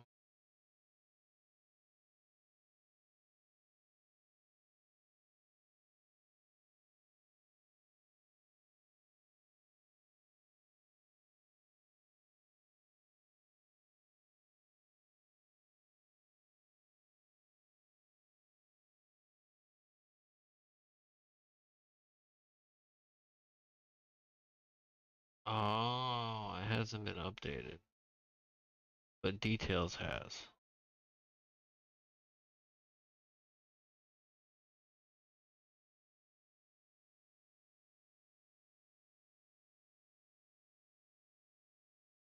I guess we'll be using details then.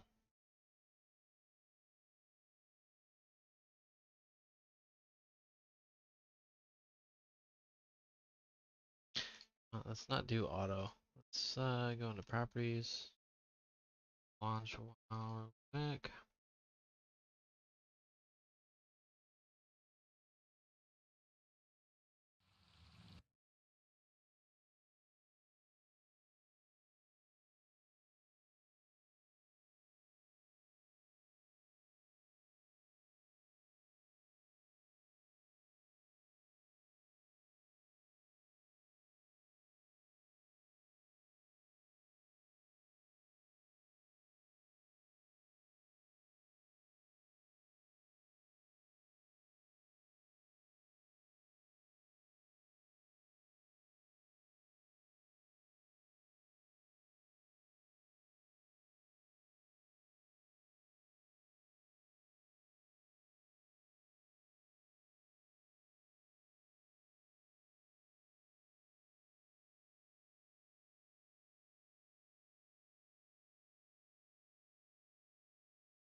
Alright, let's go to this auto specific window.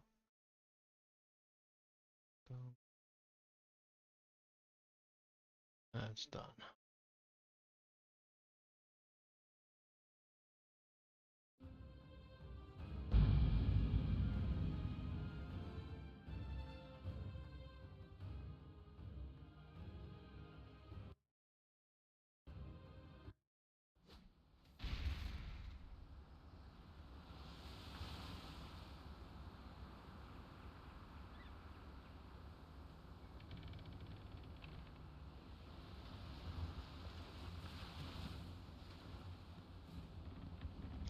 I guess I don't need Holy Grail anymore.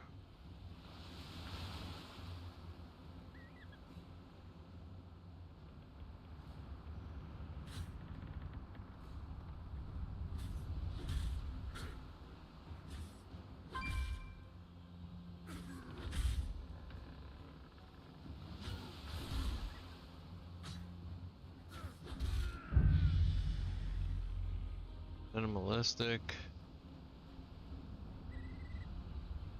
Latin. Wait, what? Latin?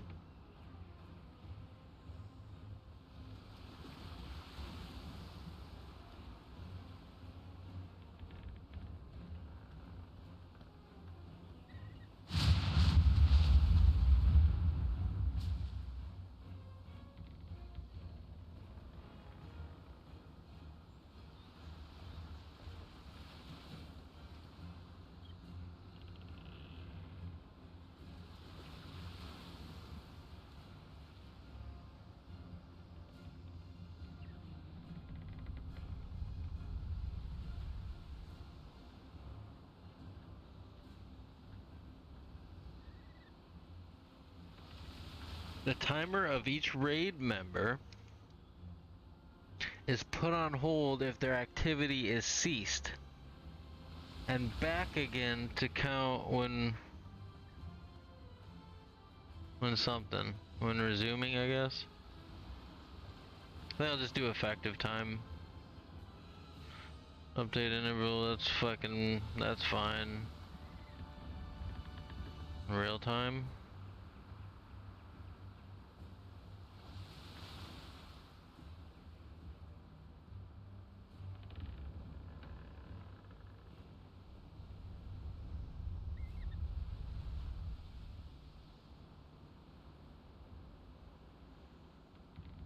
Alright, the highlighted button is the stretcher. Click and drag up. Oh, okay. Window is locked, the entire title bar, blah blah blah blah.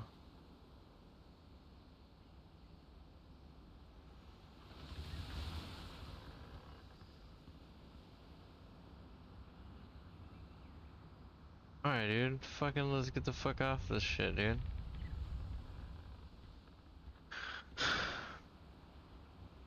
Whatever.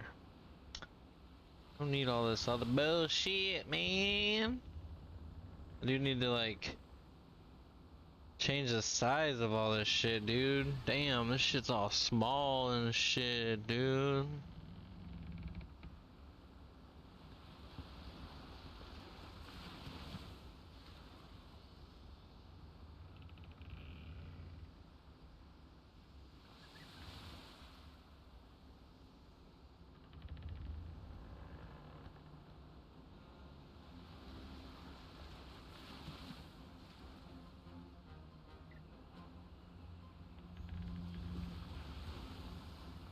Look sharp, recruit! We're almost to the island! Come on, where the fuck?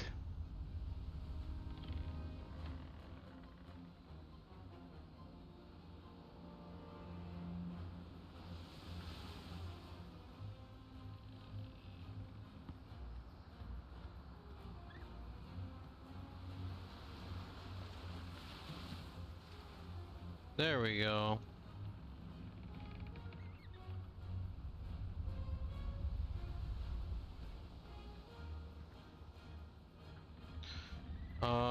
Bars.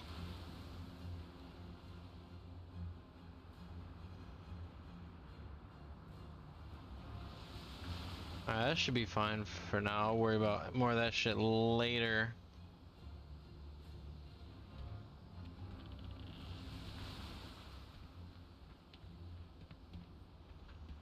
We won't rest until the expedition has been found. We need to be ready for anything. Show me your skill in combat.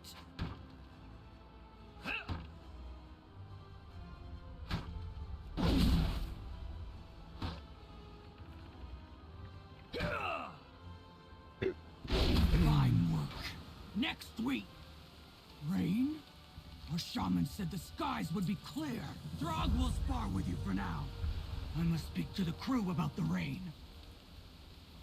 The Horde leaves no one behind. I'll take my position. Strike first and strike hard. Yeah! Never run from your foe. Victory or death. Always face your enemy.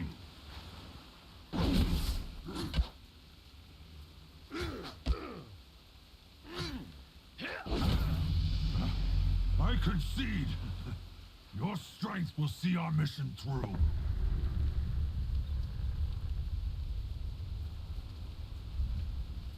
We will save the expedition. I'm here to help. Stand strong, stand proud. Warlord, this storm will soon overwhelm us. Soldiers, brace yourselves!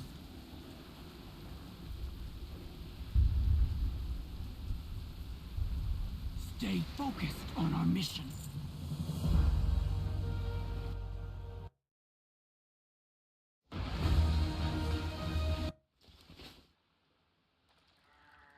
Recruit! You survived. We need to regroup at once. For the whole... Recover our supplies. But don't fight too many Murlocs at once. They're dangerous in packs.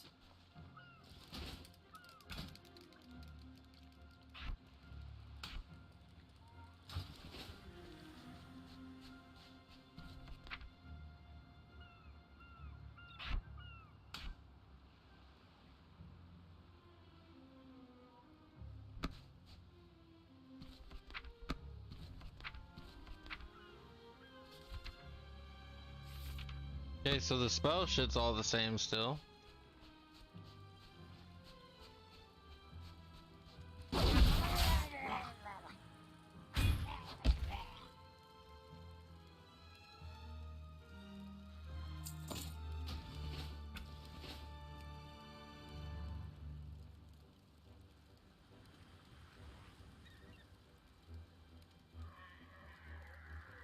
Why'd they have to change all this shit, dude? Like... the fuck's the auto loot?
One second, guys. I'm gonna check something out.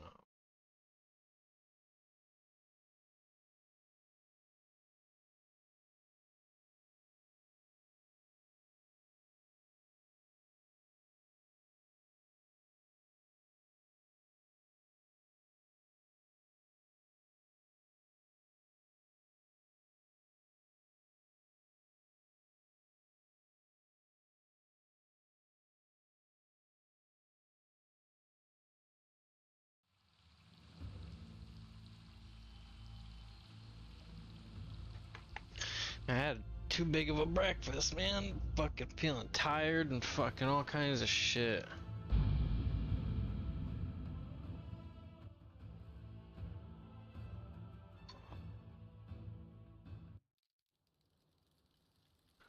Yeah, I need to get rid of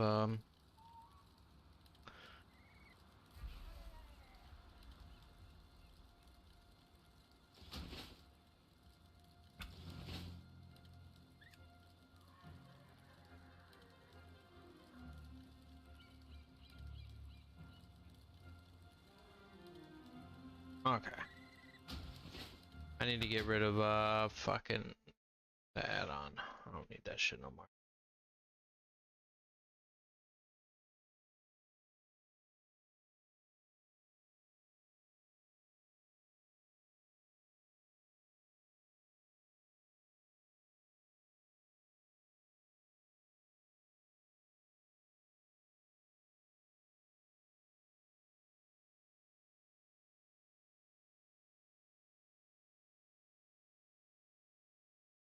Alright, we'll be right back.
Alright, time to get into this.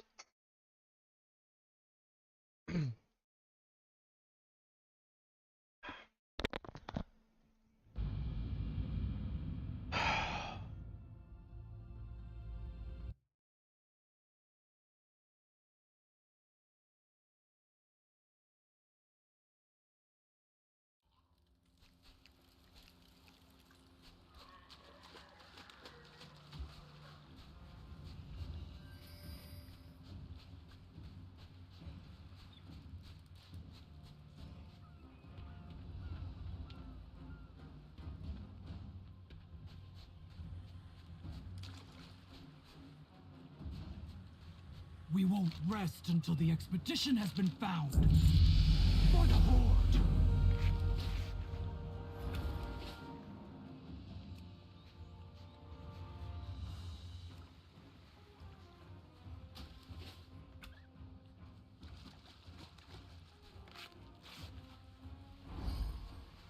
Quite the storm.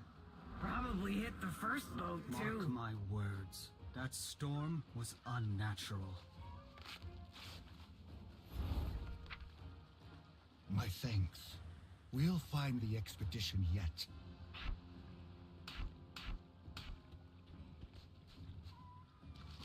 The Horde leaves no one behind. Don't let your guard down. You three, search for more survivors. Recruit, you and I will push forward.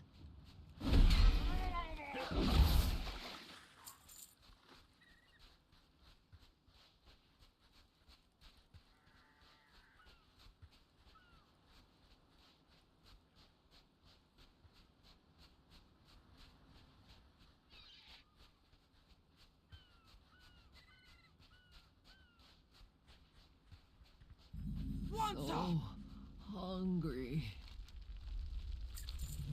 Stay focused on our mission. You just said you'd be coming.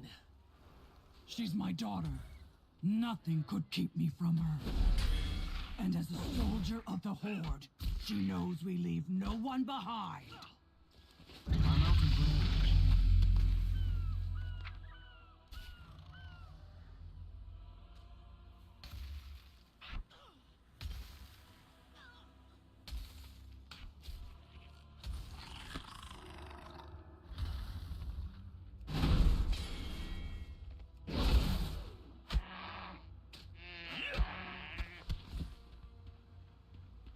I don't have a target.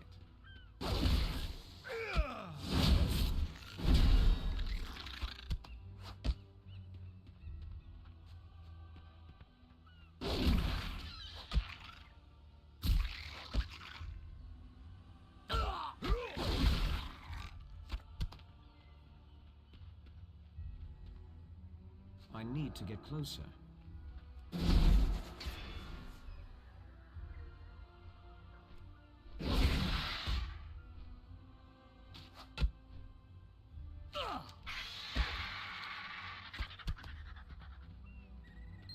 Oh, you motherfucker, dude. I better get something too, bitch.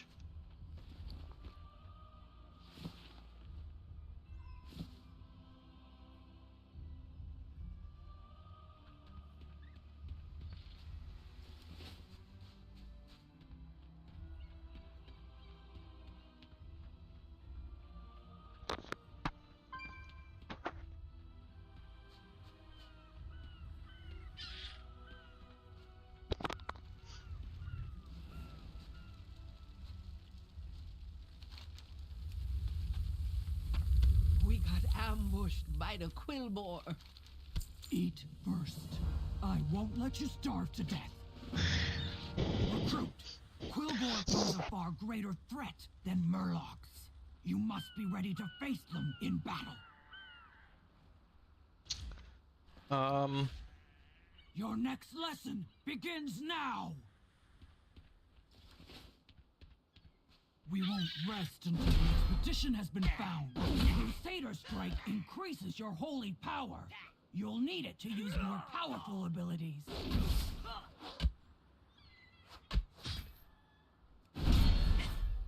Holy power burn. A skilled paladin builds up holy power quickly, and then uses it again. Keep using Crusader Strike to build up your holy power.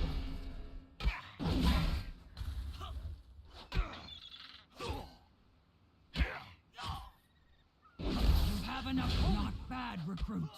Keep using Crusader Strike to gain holy power. Well fought. You're out of holy power, so use Crusader Strike to generate more. No shit, dude. You have enough. You're ready to fight the Quillboar. Now we rescue our brethren.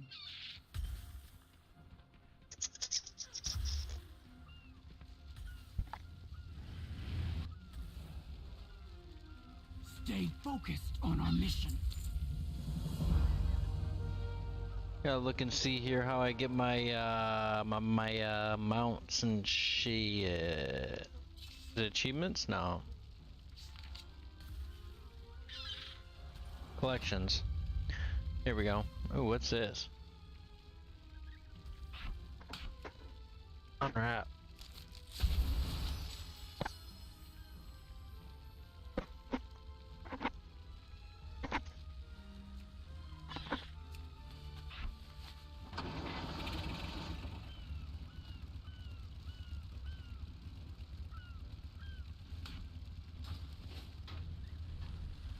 We've got to get the others back. We'll head north to see what the others have found. Wansa, rest and regain your strength before joining us. I'll be seeing you soon then. Your daughter be right to count on you. The Horde never abandons its soldiers. I will not good, abandon you're here. her. The Quillbore are conducting some foul ritual. The Eternal Sun guides us. Remember the day you met me. We move, now. Those monsters have my daughter. Shuja? I saw no sign of her. Perhaps she evaded capture. One can hope. She rarely acts with such caution.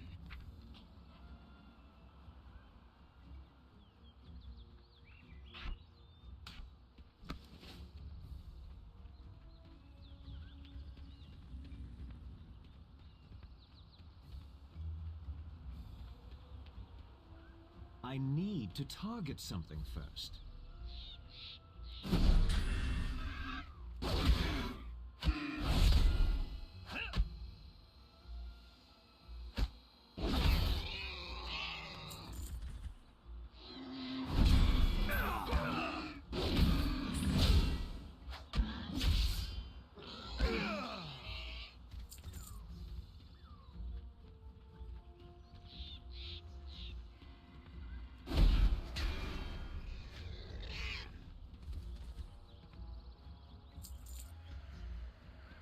Witness our power! I return to the earth.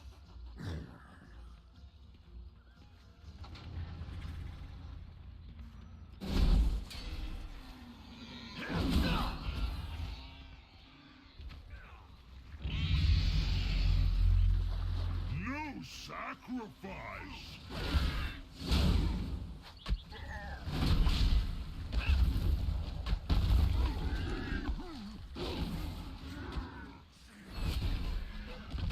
Sacrifice for ritual.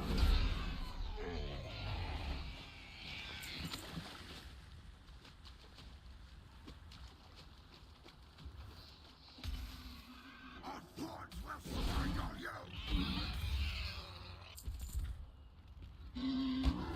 Geolord. I return to the earth.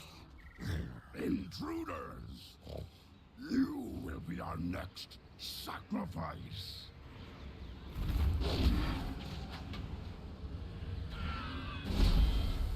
And that's why I always bet on the Horde. Let's scram!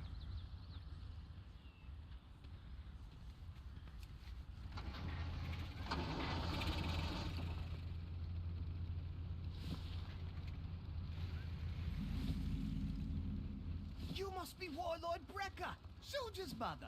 She always said you'd save our hides. We're not safe just yet. Time Where to are run, the others? friend. I'll be seeing you. No idea. Withdrawn Dawn I Tracker. got a way to find At your out. service. Ready to make some gold? This here's a tiny version of the Choppy Booster Mark V. Just let me enlarge it. Okay, might have overdone it a bit. Hold on.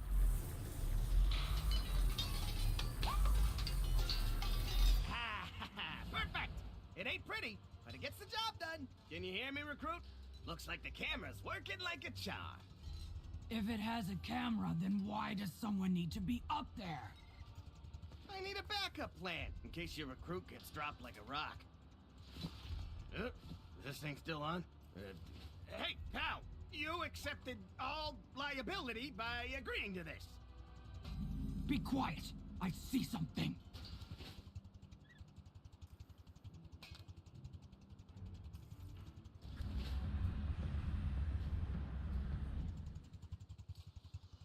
They're bringing a dragon back from the dead? Is it too late for us to run?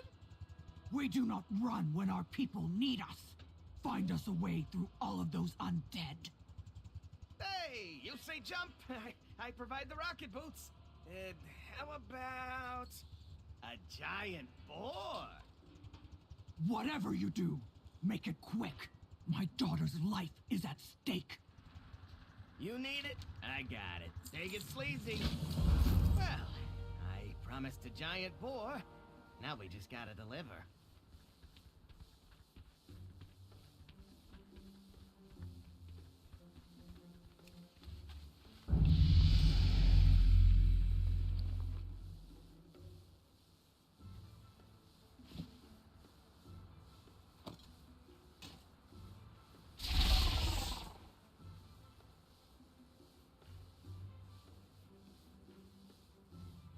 I can't use that item yet. It's still recharging. Right. Let's see, just gotta... There, try it now.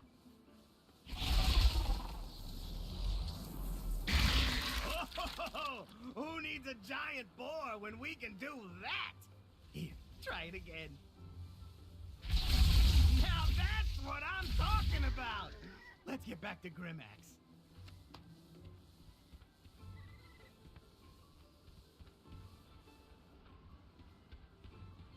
The Horde leaves no one behind. Time is money, friend. When you blow up those zombies, remember that my proprietary invention made it happen.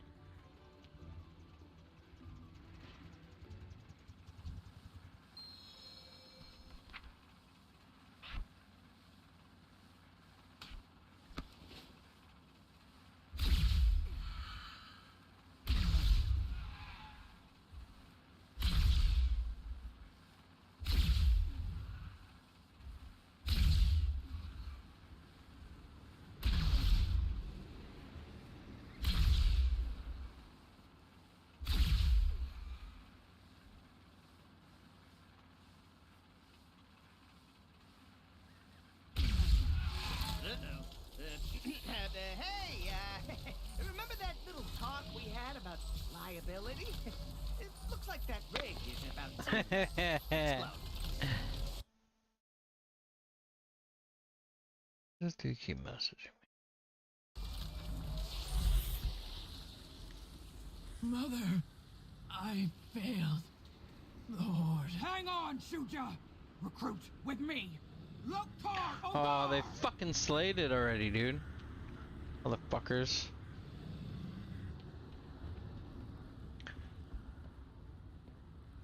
I guess the way how casual WoW is now, I guess it doesn't matter. It's gonna probably respawn within a couple seconds anyway.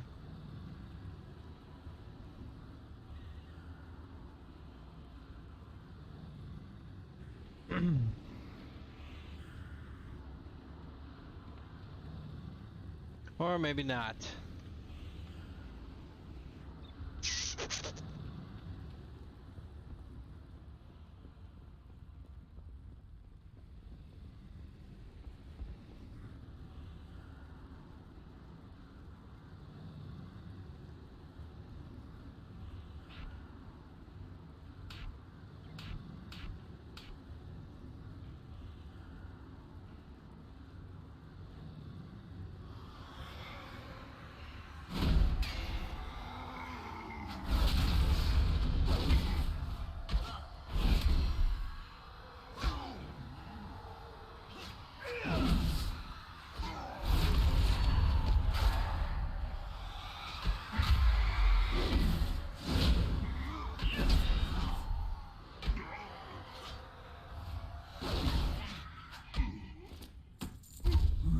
Ogre.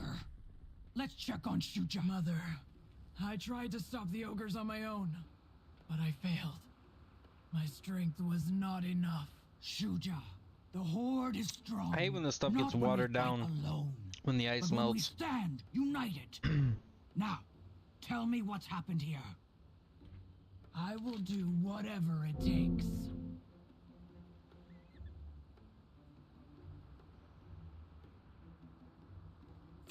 As you command, Honor.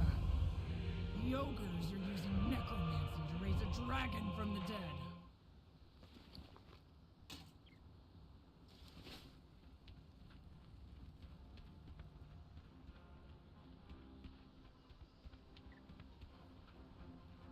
These ogres will cower before the horde. I feel like it moves so freaking slow. How you doing, man?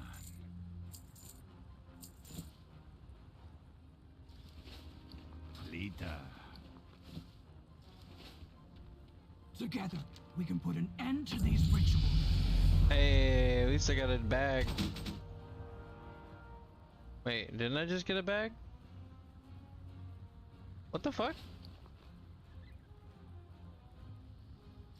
I swear I just got a bag, but I don't see it. Oh well.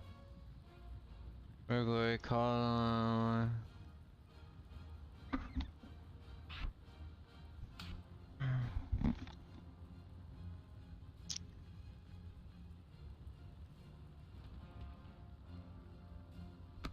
The Horde leaves no one behind. I don't know much about the light, but when a spirit calls, you answer. I wonder if this island will kill me. Again. Let's see if we can find one of those rituals.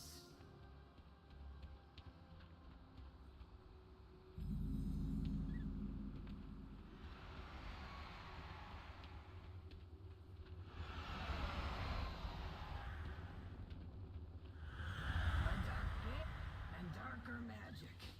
I think we found the ritual.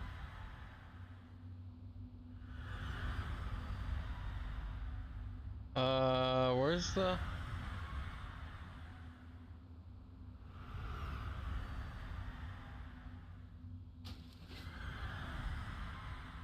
I can't move the quest icon? You're kidding me. I can't move my objective tracker? You're fucking joking right now. God dang it.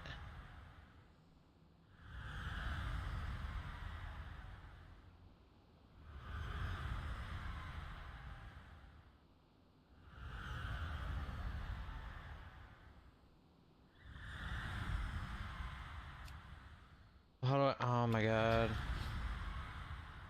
Maps. Mini map. Guess I gotta keep it smaller. Oh well.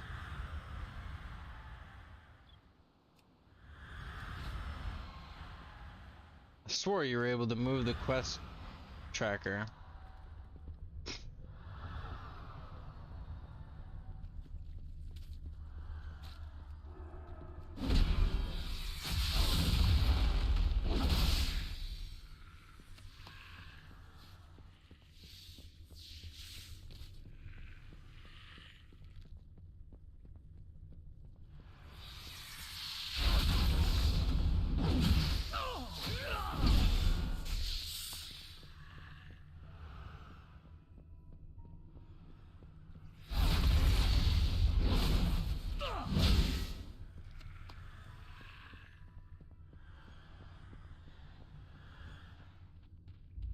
Uh-oh.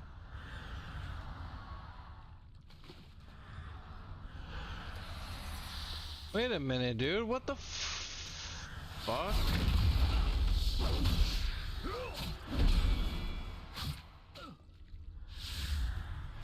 I didn't even have to come down here all the way yet, did I?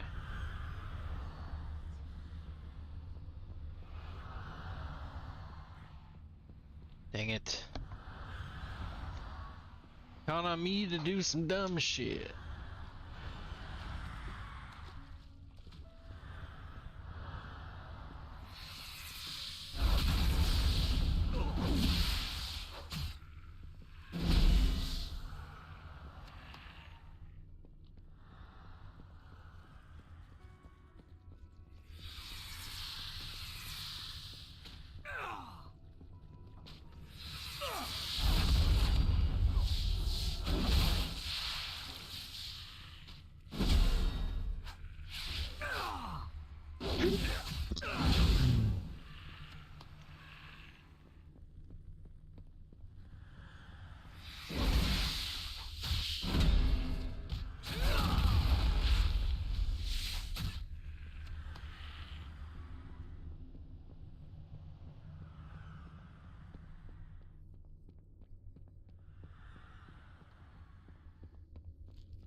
What the fuck?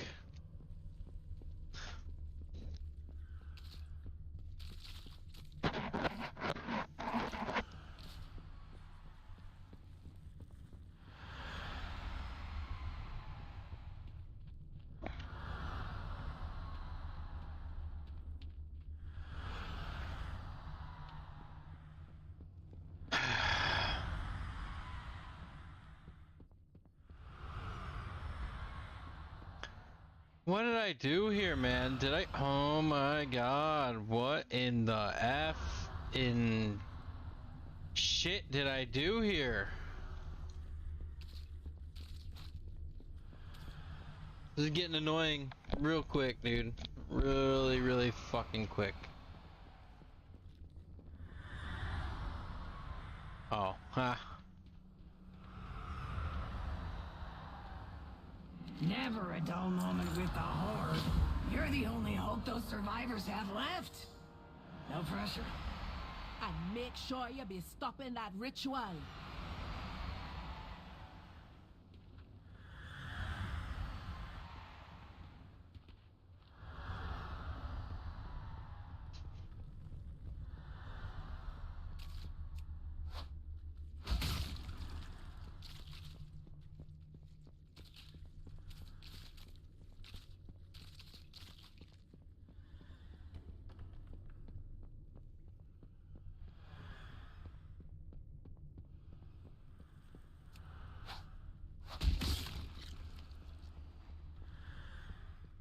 I don't know how I feel about having to walk this slow though.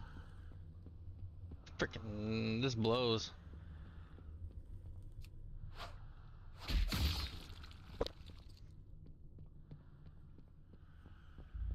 Like an EQ2, I can get around fast.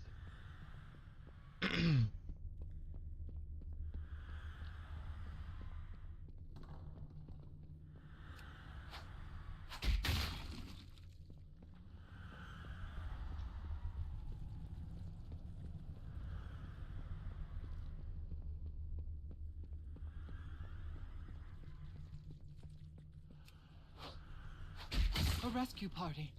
Earth Mother, guide their path.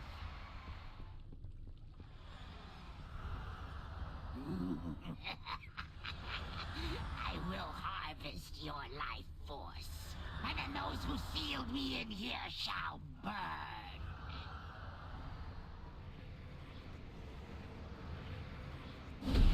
You will be kindling for the flame.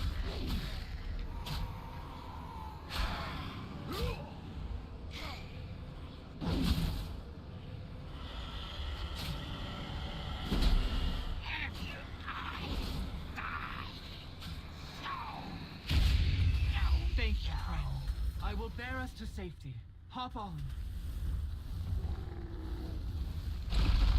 On-chain, watch over and protect us.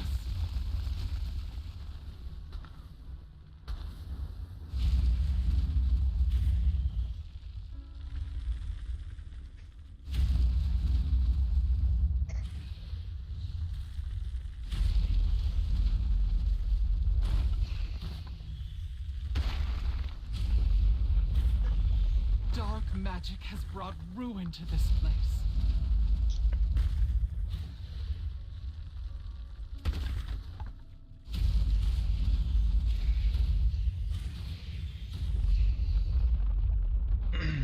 Oh, good.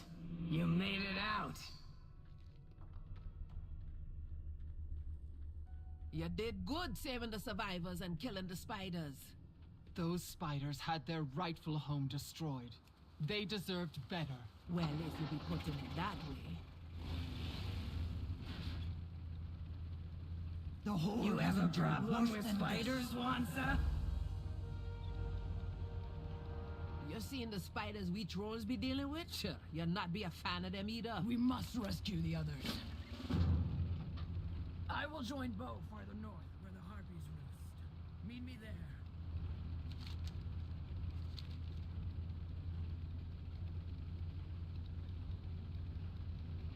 Look at this, the quest thing keeps moving.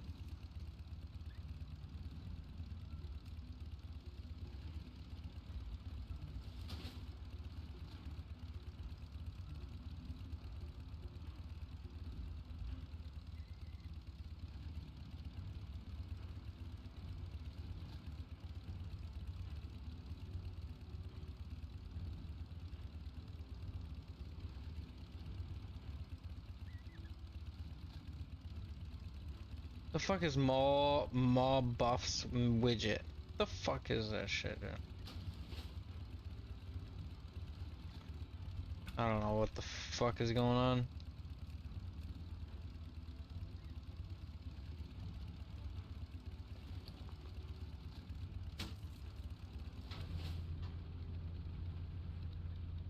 They seem to have captured a forsaken prisoner for their ritual. Let's not go that way yet. I think I need to go this way. Do this shit first. Step forward, Paladin. The light will aid you in your time of need.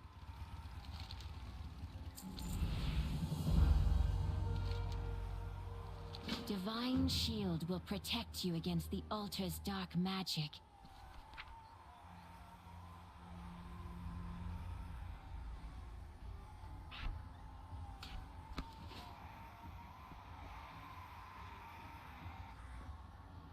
Okay, what the f-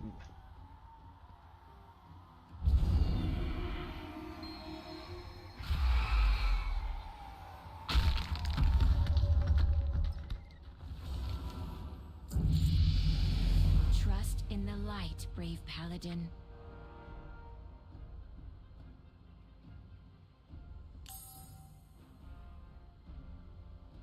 Area looting. Looting corpse will... What? That already was area looting.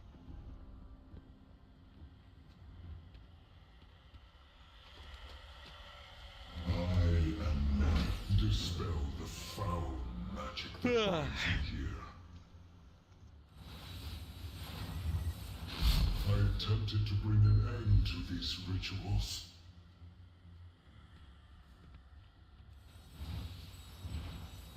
But the ogres ensnared me, drained my power.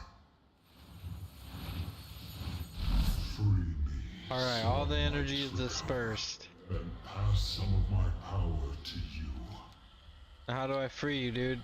Oh, I got one more energy to release. The spell is weakening. The light returns to me. Freedom. You have my gratitude. How can I be of service? Accept my blessing and end the necromancy. They seem to have captured a forsaken prisoner for their ritual. Power comes through focus. Stay ready. Take care of yourself. The Horde will be victorious. I'll cut a path straight through these harpies. Count me in. Wanted a bite.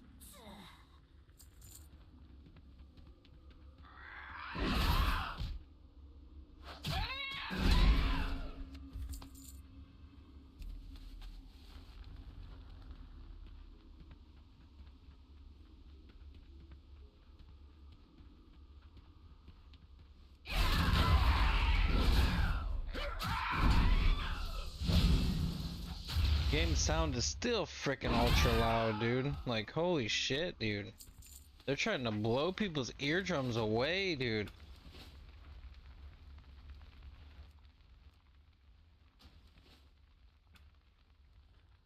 Like, oh, maybe if we blow out their eardrums, they won't hear how shit the game is.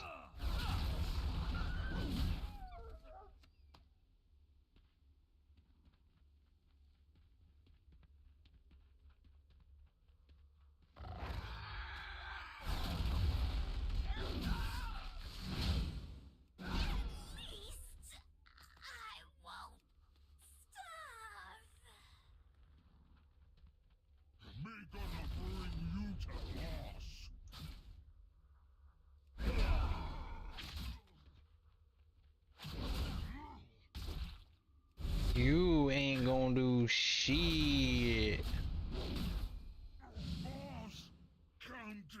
That was so hard for a rare, man. I don't even know how I did it.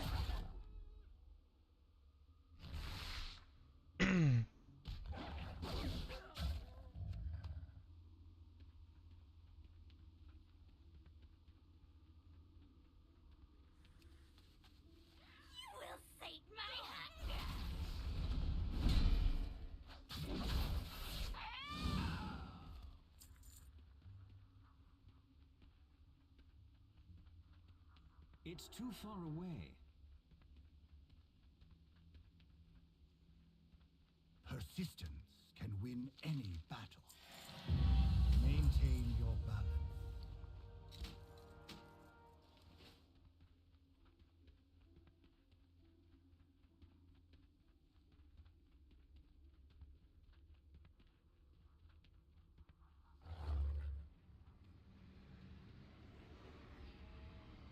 Need some forbidden magic?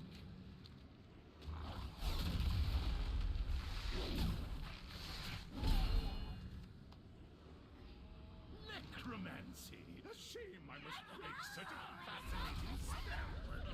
Keep the harpies away from me.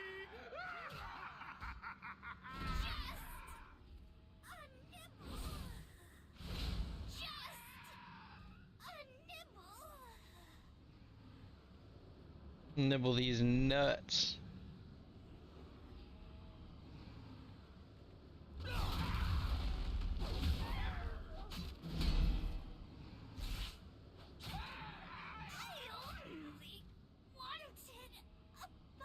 I've got your back. Let us strike them down. You do not fight alone. Loktar Ogar!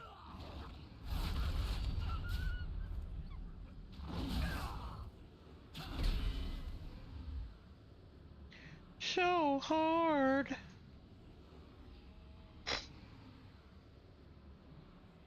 How do you ever feel so like start to feel powerful after all that? Like I feel like it's all the same shit.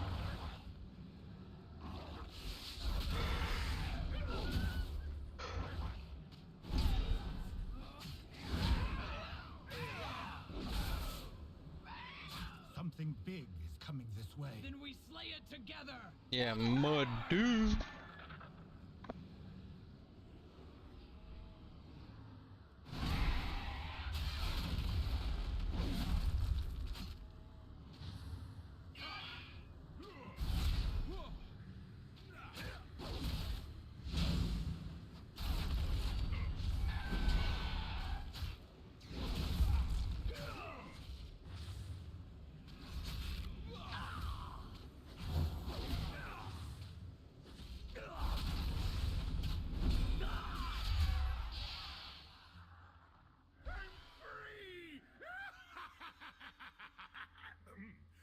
Let's make ourselves scarce, shall we?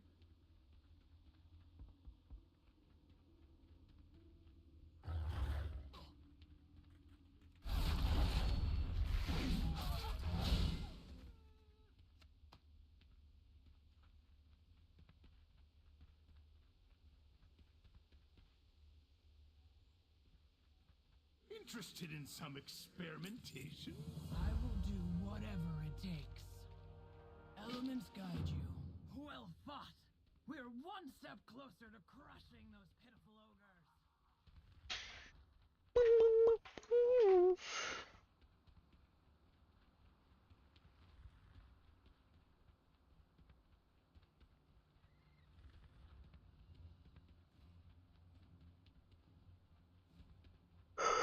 These ogres will cower before the horde.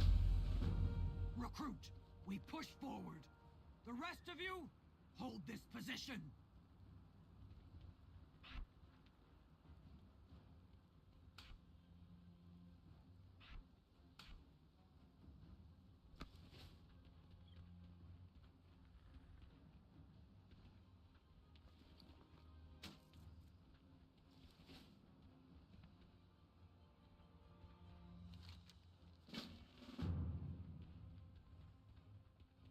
I'ma kill it. I'ma kill it. I'ma kill it. Think I'll kill it? I'm gonna try to kill it.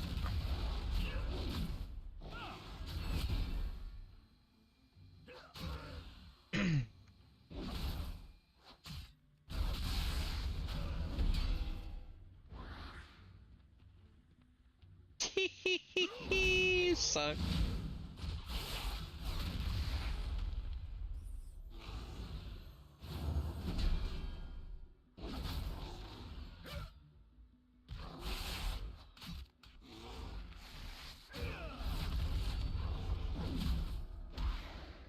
meant to do that, but that didn't work out the way I wanted it to.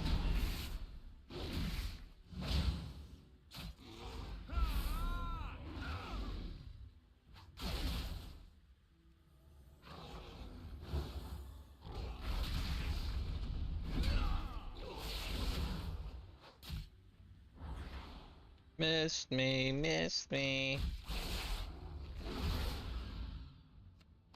I don't know why they never add no dodge mechanics to this game. That would have been, that'd be fucking sick. Dude, that'd be freaking awesome.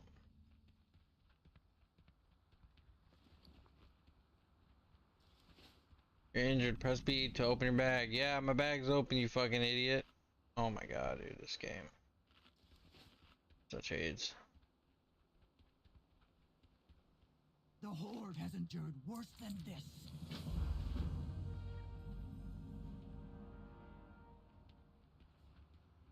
Go over here and turn this in first, whatever the fuck this is.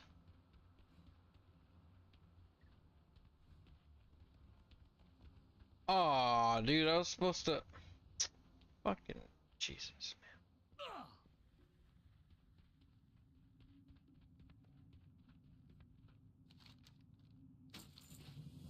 I need to pay the fuck attention, man.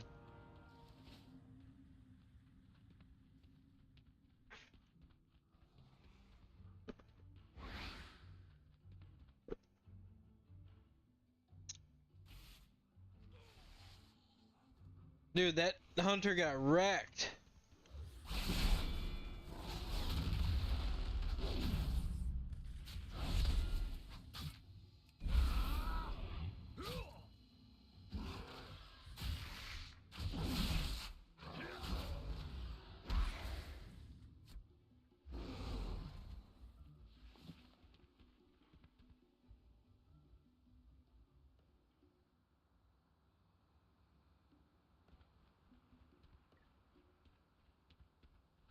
Oh no, I don't. I no longer have that speed burst.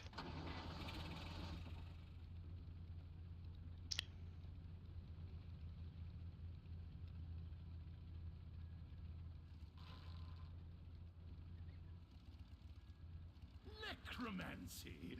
It's insane, right? A willing test subject. Such a rare find. Good. Now act like an ogre and get us inside. Don't speak. Just smile and wave. The dumber you look, the better.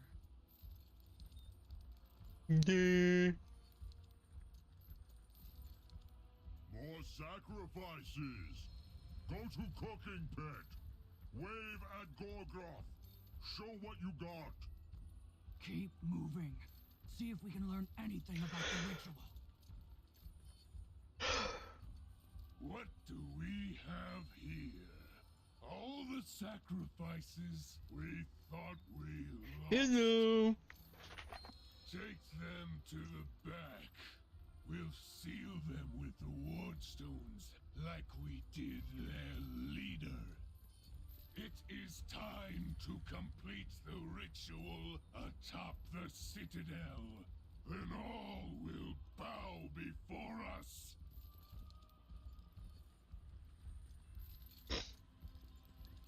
Warlord Thunderwalker, we have to destroy those seals now! Raw strength won't be enough. We need to end the spell. Together, we can put an end to these rituals. Find them Interested and use in them some to free the warlord. We must rescue the others.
cheap sacrifice.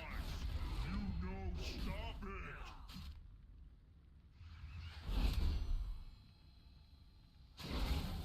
See, he thought he was gonna cast something on me. So I hit him with that stun. Oh, and he wasn't even able to get off the second try because, yeah, trash.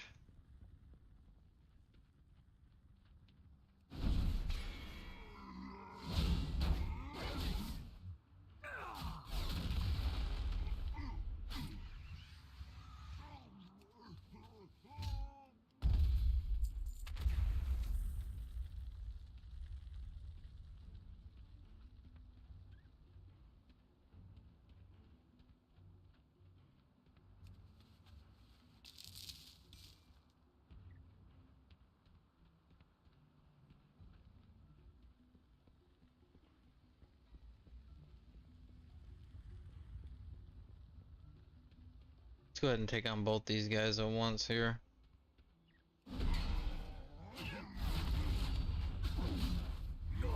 Go ahead and stun this one. Boom.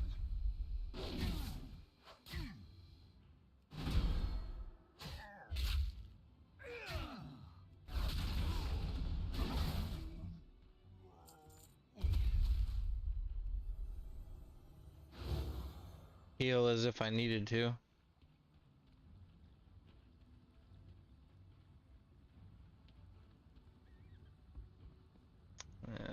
No progress. Come on. Come on.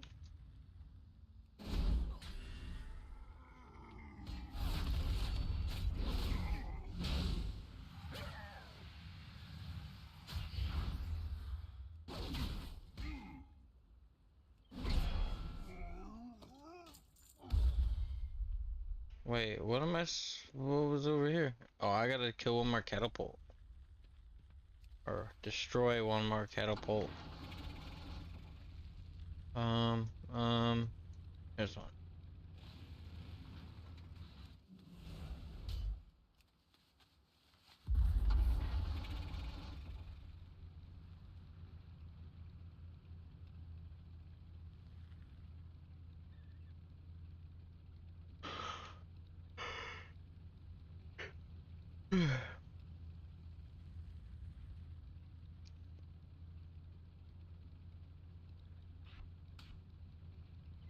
I don't know, guys, man, it's just game feels too easy.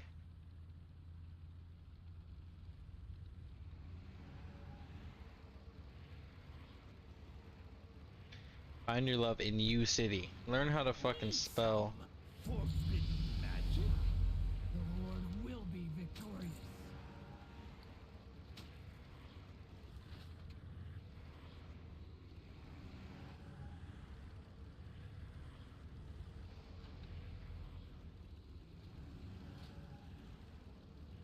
Alright, so I gotta actually activate my specialization still, just like I always had to in the past.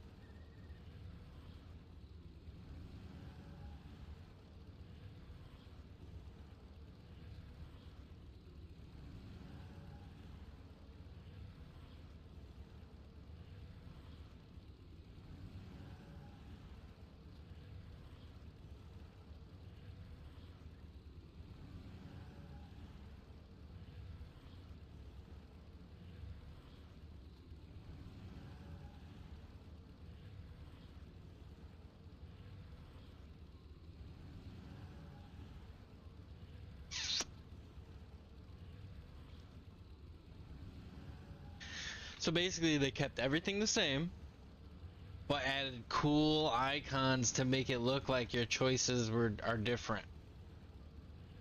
I want to be red, man, but I wish I could. Just sucks I can't tank as a ret. It's either, you know what, I'm just gonna start as a tank, do the dungeons and all that good stuff, so that way I can queue up.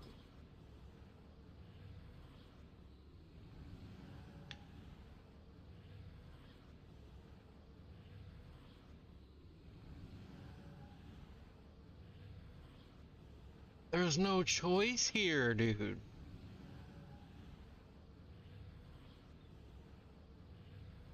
I don't know, dude. What the fuck is this, dude?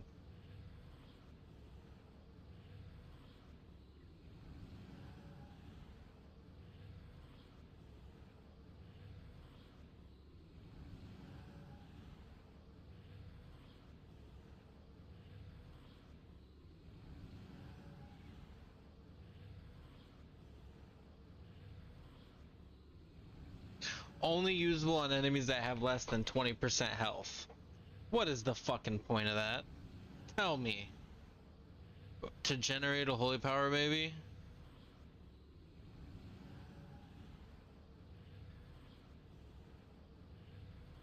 Oh my god. This... I feel like it's all the same shit, dude.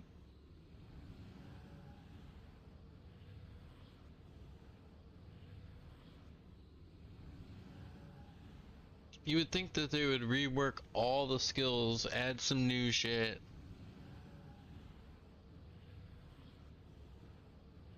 How come I don't have any protection points? How do I get protection points?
Whatever.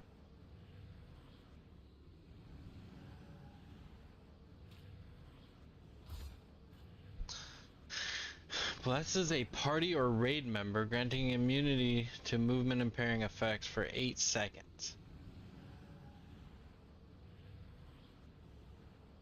Or Hammer of Wrath.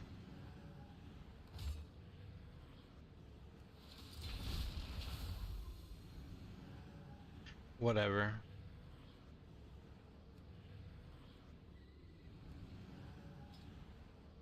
So what if I wanted to activate that? Can I switch between the two like it's nothing? Instead you start with that. What?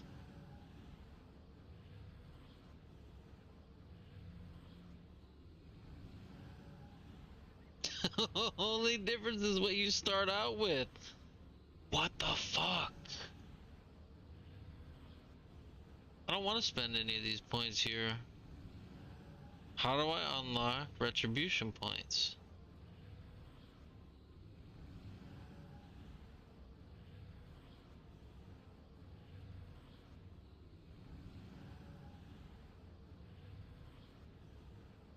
I don't get it, dude. I don't fucking get it.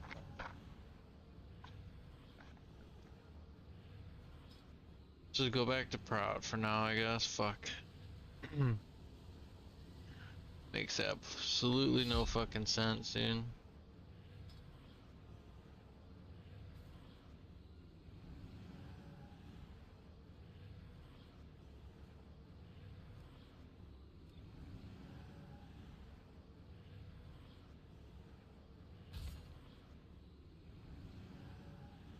Oh, whatever, dude. Fuck it.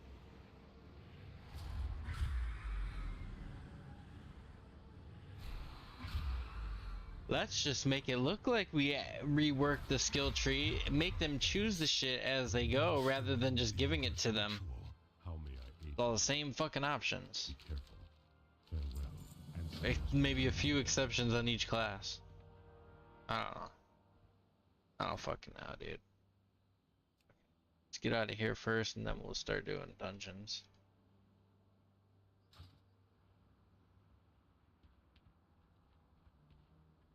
Oh wait, I gotta do the dungeon, huh? Wait, why? Why is it putting me as damage? I'm a motherfucking tank, dude. Whatever, dude. It's fucking stupid, bro. Let's move. I'll keep the ogres focused on me while you strike them down.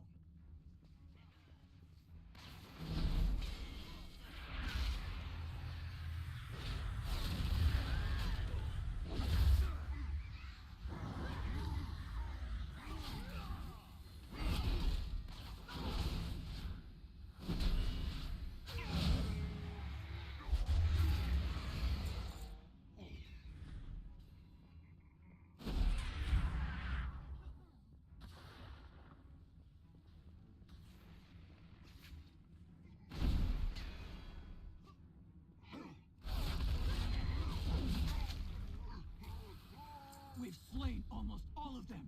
Keep fighting! All this necrotic energy. The ritual must nearly be complete. I thought you were gonna be able to, like, mix and match different skills from different talents. Now that's the way they should have done it. Or different specs, I mean. You truly build your character then.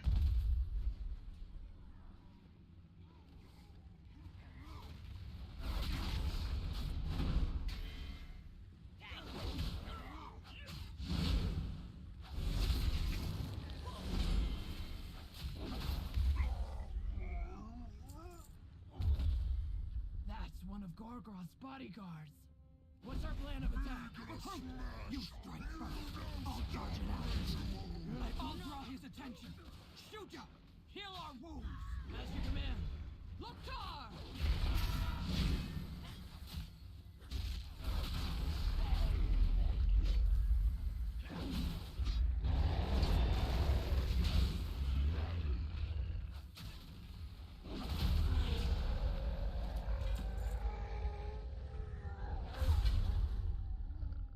I did more damage than the other guy.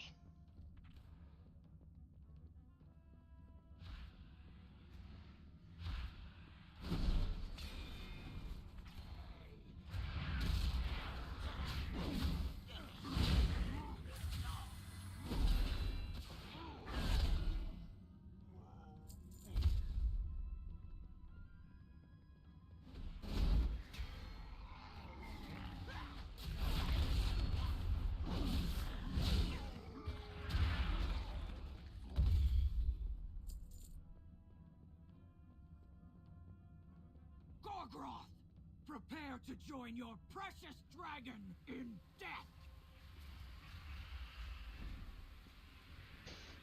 Puny vermin, you will not stop the ritual! Not after all we have done! Ravnir will destroy you all! Strike now! For the Horde!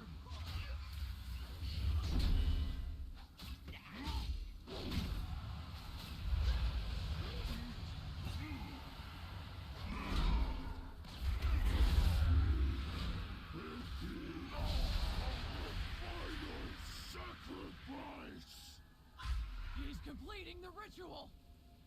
Did we stop him? How's he completing the ritual when he just died?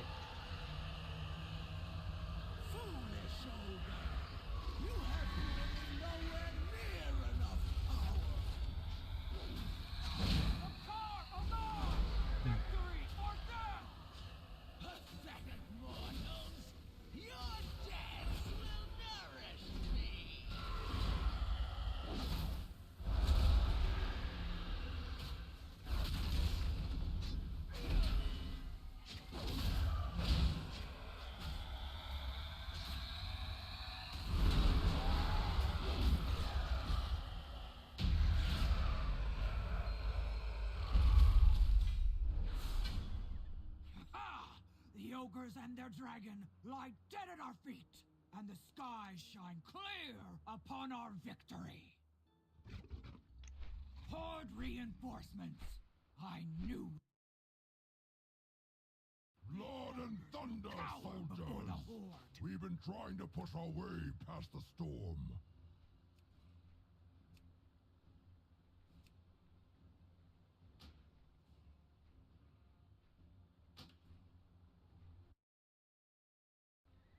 Oh my god, even though it's...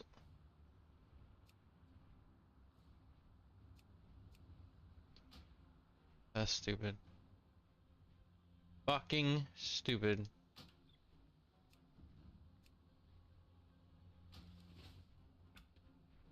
Together, we can put an end to these rituals, mount the river, and fly home to Orgrimmar. Glory awaits us.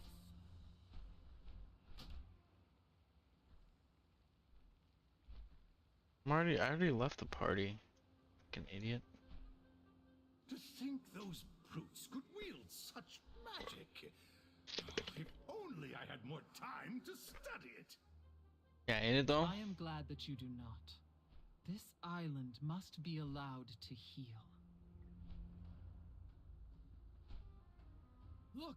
On the horizon! One of our gunships! An impressive display of the Horde's strength. Those ogres would do well to run and hide. Come, recruits. It is time we return to our home.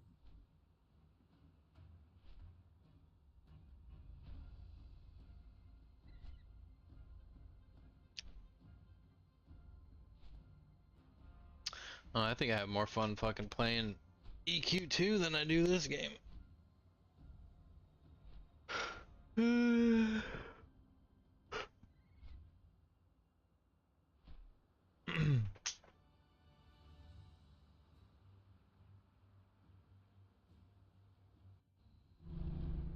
Orgrimmar, bulwark of the mighty Horde.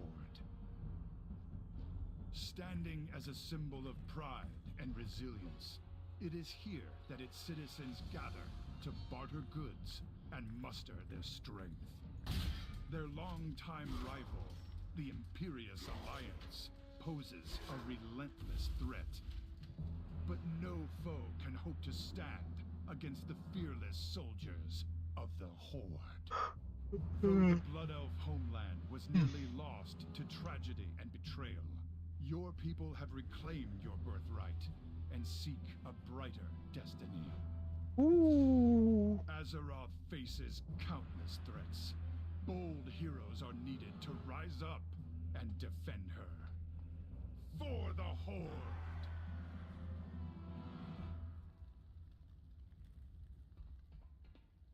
We won't rest until the expedition has been found. Fucking sucks. I'm all out of coffee. I need to get me some more coffee somehow. Cork will show you around the city for now. You need it? I got it. Pleasure doing business. Level 12.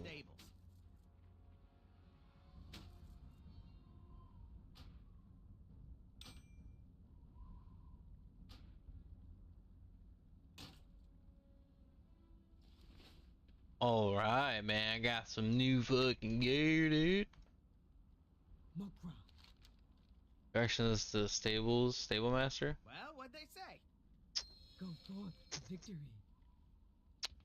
Say go forth to victory. Wait, do I gotta talk to you again? Yes, I do. Ready to make some gold? Take it sleazy. Yeesh. That's Some gold? I guarantee you I'm gonna make a shitload of gold like in no time with this game. Oh wait, Welcome to the big time, pal. You're an Orgrimmar. I need a flight master. Anyone does business here. Oh, I gotta follow him? Fuck. Welcome to the big Hurry time. up, dude. Yeesh. That's far.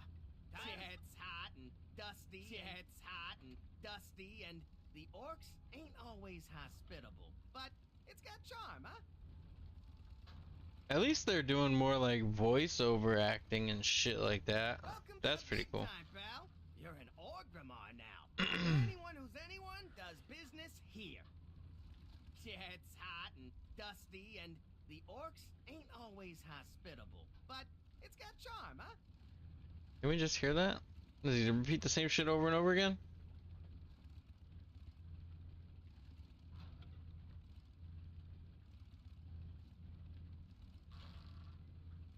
See, the thing about Orgrimmar is that it's a place we can call our own, and that means a lot to people. If the goons in the Alliance had their way, we wouldn't even have that much.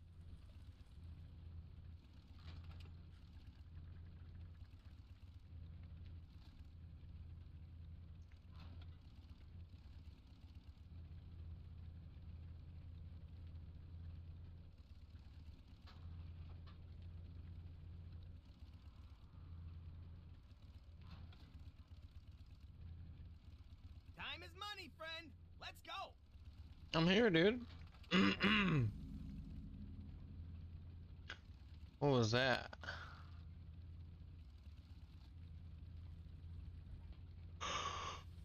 Something icon there.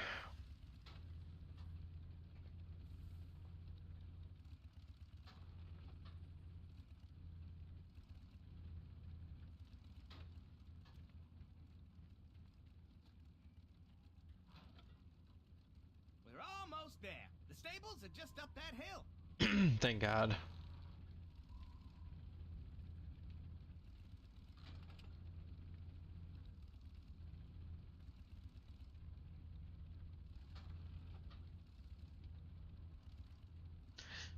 This is a new player server, yet I've seen level 60s on it already. So what, do people transfer over to the new servers? Just so they could be the highest level on that server at the time or some stupid shit? Fucking pussies.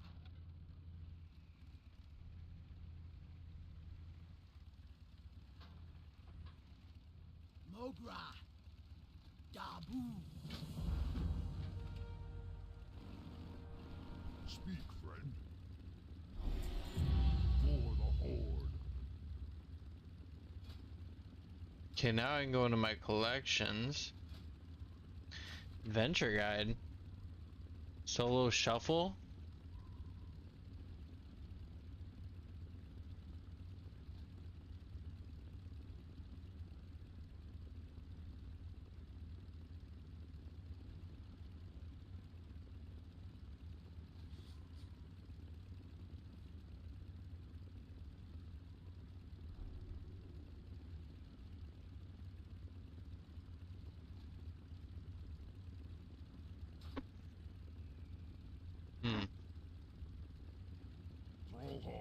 Wait, whoops, I meant to go to collections, mounts. Where was that new mount I just got? There it is. I think that was it.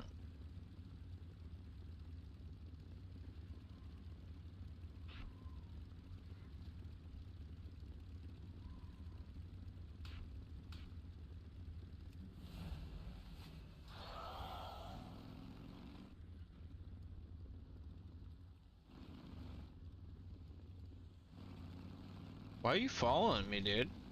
What can I do for you? May your blades never dull. You need it? I got it. Let's visit a trainer to learn about specializing your skills. I thought you don't have to do this anymore. Why? Oh shit. Why you got me going to a trainer when thought all that shit's automatic now?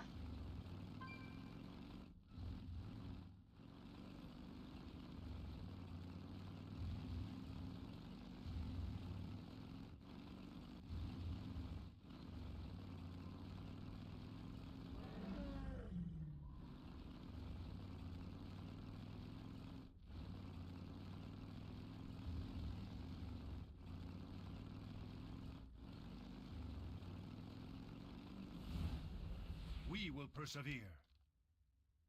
Solid choice, friend. The reckoning is at hand. Salama Ashalanore. Time is money, friend. I'll be seeing you. Come on, let's hit the new women's tail. Belore. Buy me a drink. We will have justice. Other words, the trainers are still just as useless as they were. Since you no longer have to train up your spells and skills. Got it. Strength and honor. Be safe. I gotta make this place my own. To the Horde. Speak, friend. Zug zug.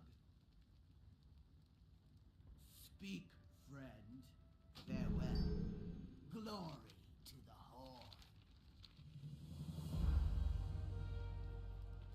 Recruit, I bring word from the war chief.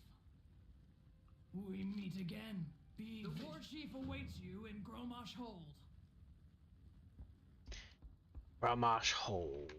Oh. Speak to court. Ready to make some gold? I always knew you'd make a name for yourself. Watch your back out there, will you? And put in a good word with the war chief for me.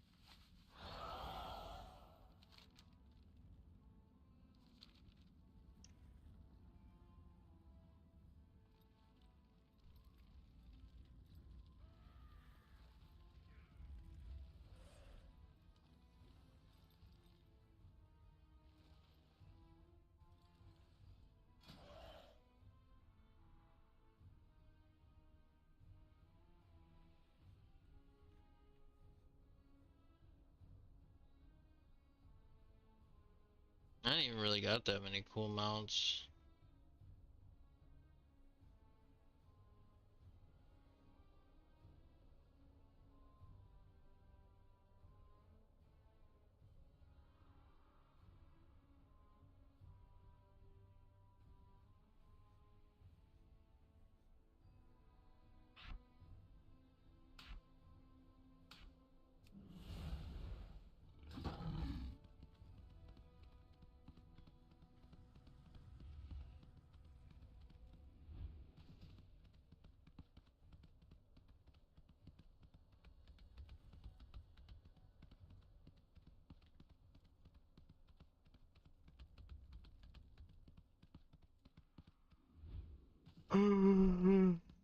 Why am I so fucking tired, dude? Fuck.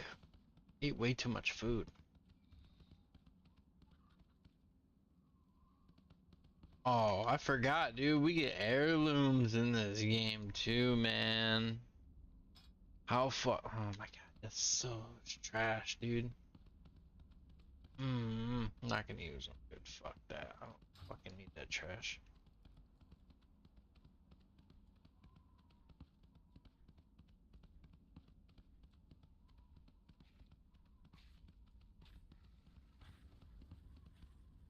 See that? What is that? What kind of fucking...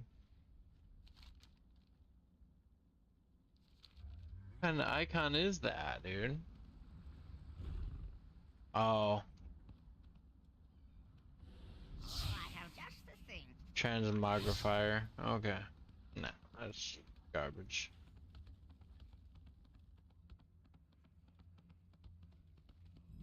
The Horde leaves no one behind. Don't let your guard down. Chief, this is the recruit I spoke of. It seems you have an eye for talent, Warlord Grimax. Your skills come highly recommended. I will make use of them. To ensure our victory over the Alliance, the Horde must add strength to its ranks. Nathanos, brief our new arrival on the mission at hand. Of course, my queen. I will not disappoint you. I am certain you won't.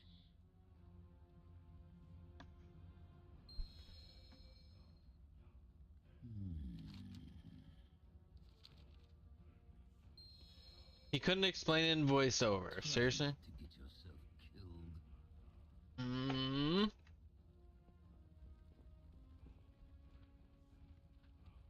Stay focused on our mission. Much glory awaits you on the battlefield, recruit. Fight with honor, and always remember your training. Loktar Ogar!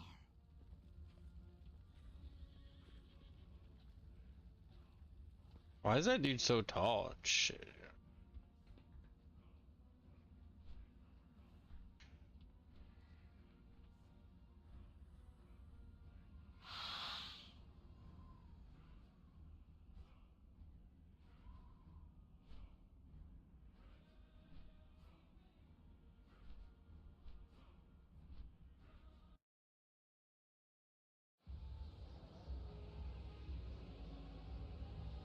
It appears the Alliance dogs have lost our scent.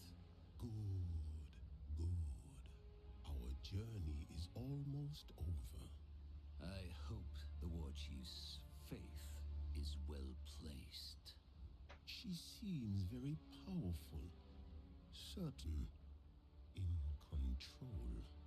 It is an honor to serve my queen. My princess is also strong-willed and sure of herself.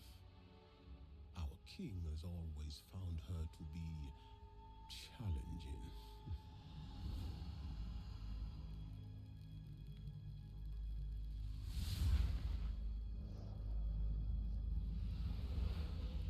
Almighty Rezan, as always, you come when I ask your aid. Speak, and I will listen. I have sought the aid of the Horde, but my father may not agree with my actions. Advise me. You are the lower of kings and queens. My eyes see much. They see your boldness, your power, and enemies who fear both.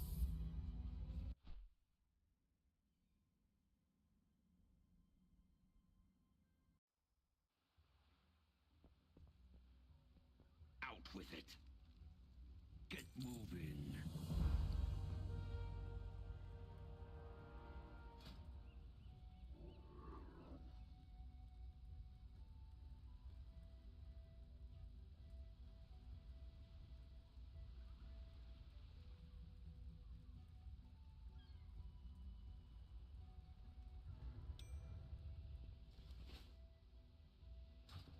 I will do whatever I must to keep my people safe.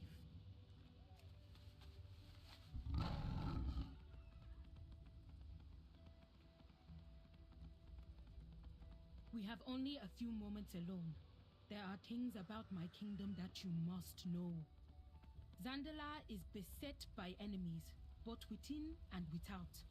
This is why I went seeking the Horde, and why I call upon you, one of its greatest heroes. Blood trolls surge across our northern border. They drag our people off to the swamps of Nazmir, never to be seen again. Meanwhile, there's Enchuli Council. Ugh, scheming politicians and decrepit old tusks dismisses this threat. They convince my father that nothing need be done. Princess? We don't have time for you. When you left, you told your father you were going exploring, not negotiating with mongrels from the Horde. Know this. Father is set in his ways, but he is most observant. I would wager he already knows of your role in freeing me from Stormwind. Just show respect and let him do the talking. And hopefully he will not throw you off the pyramid.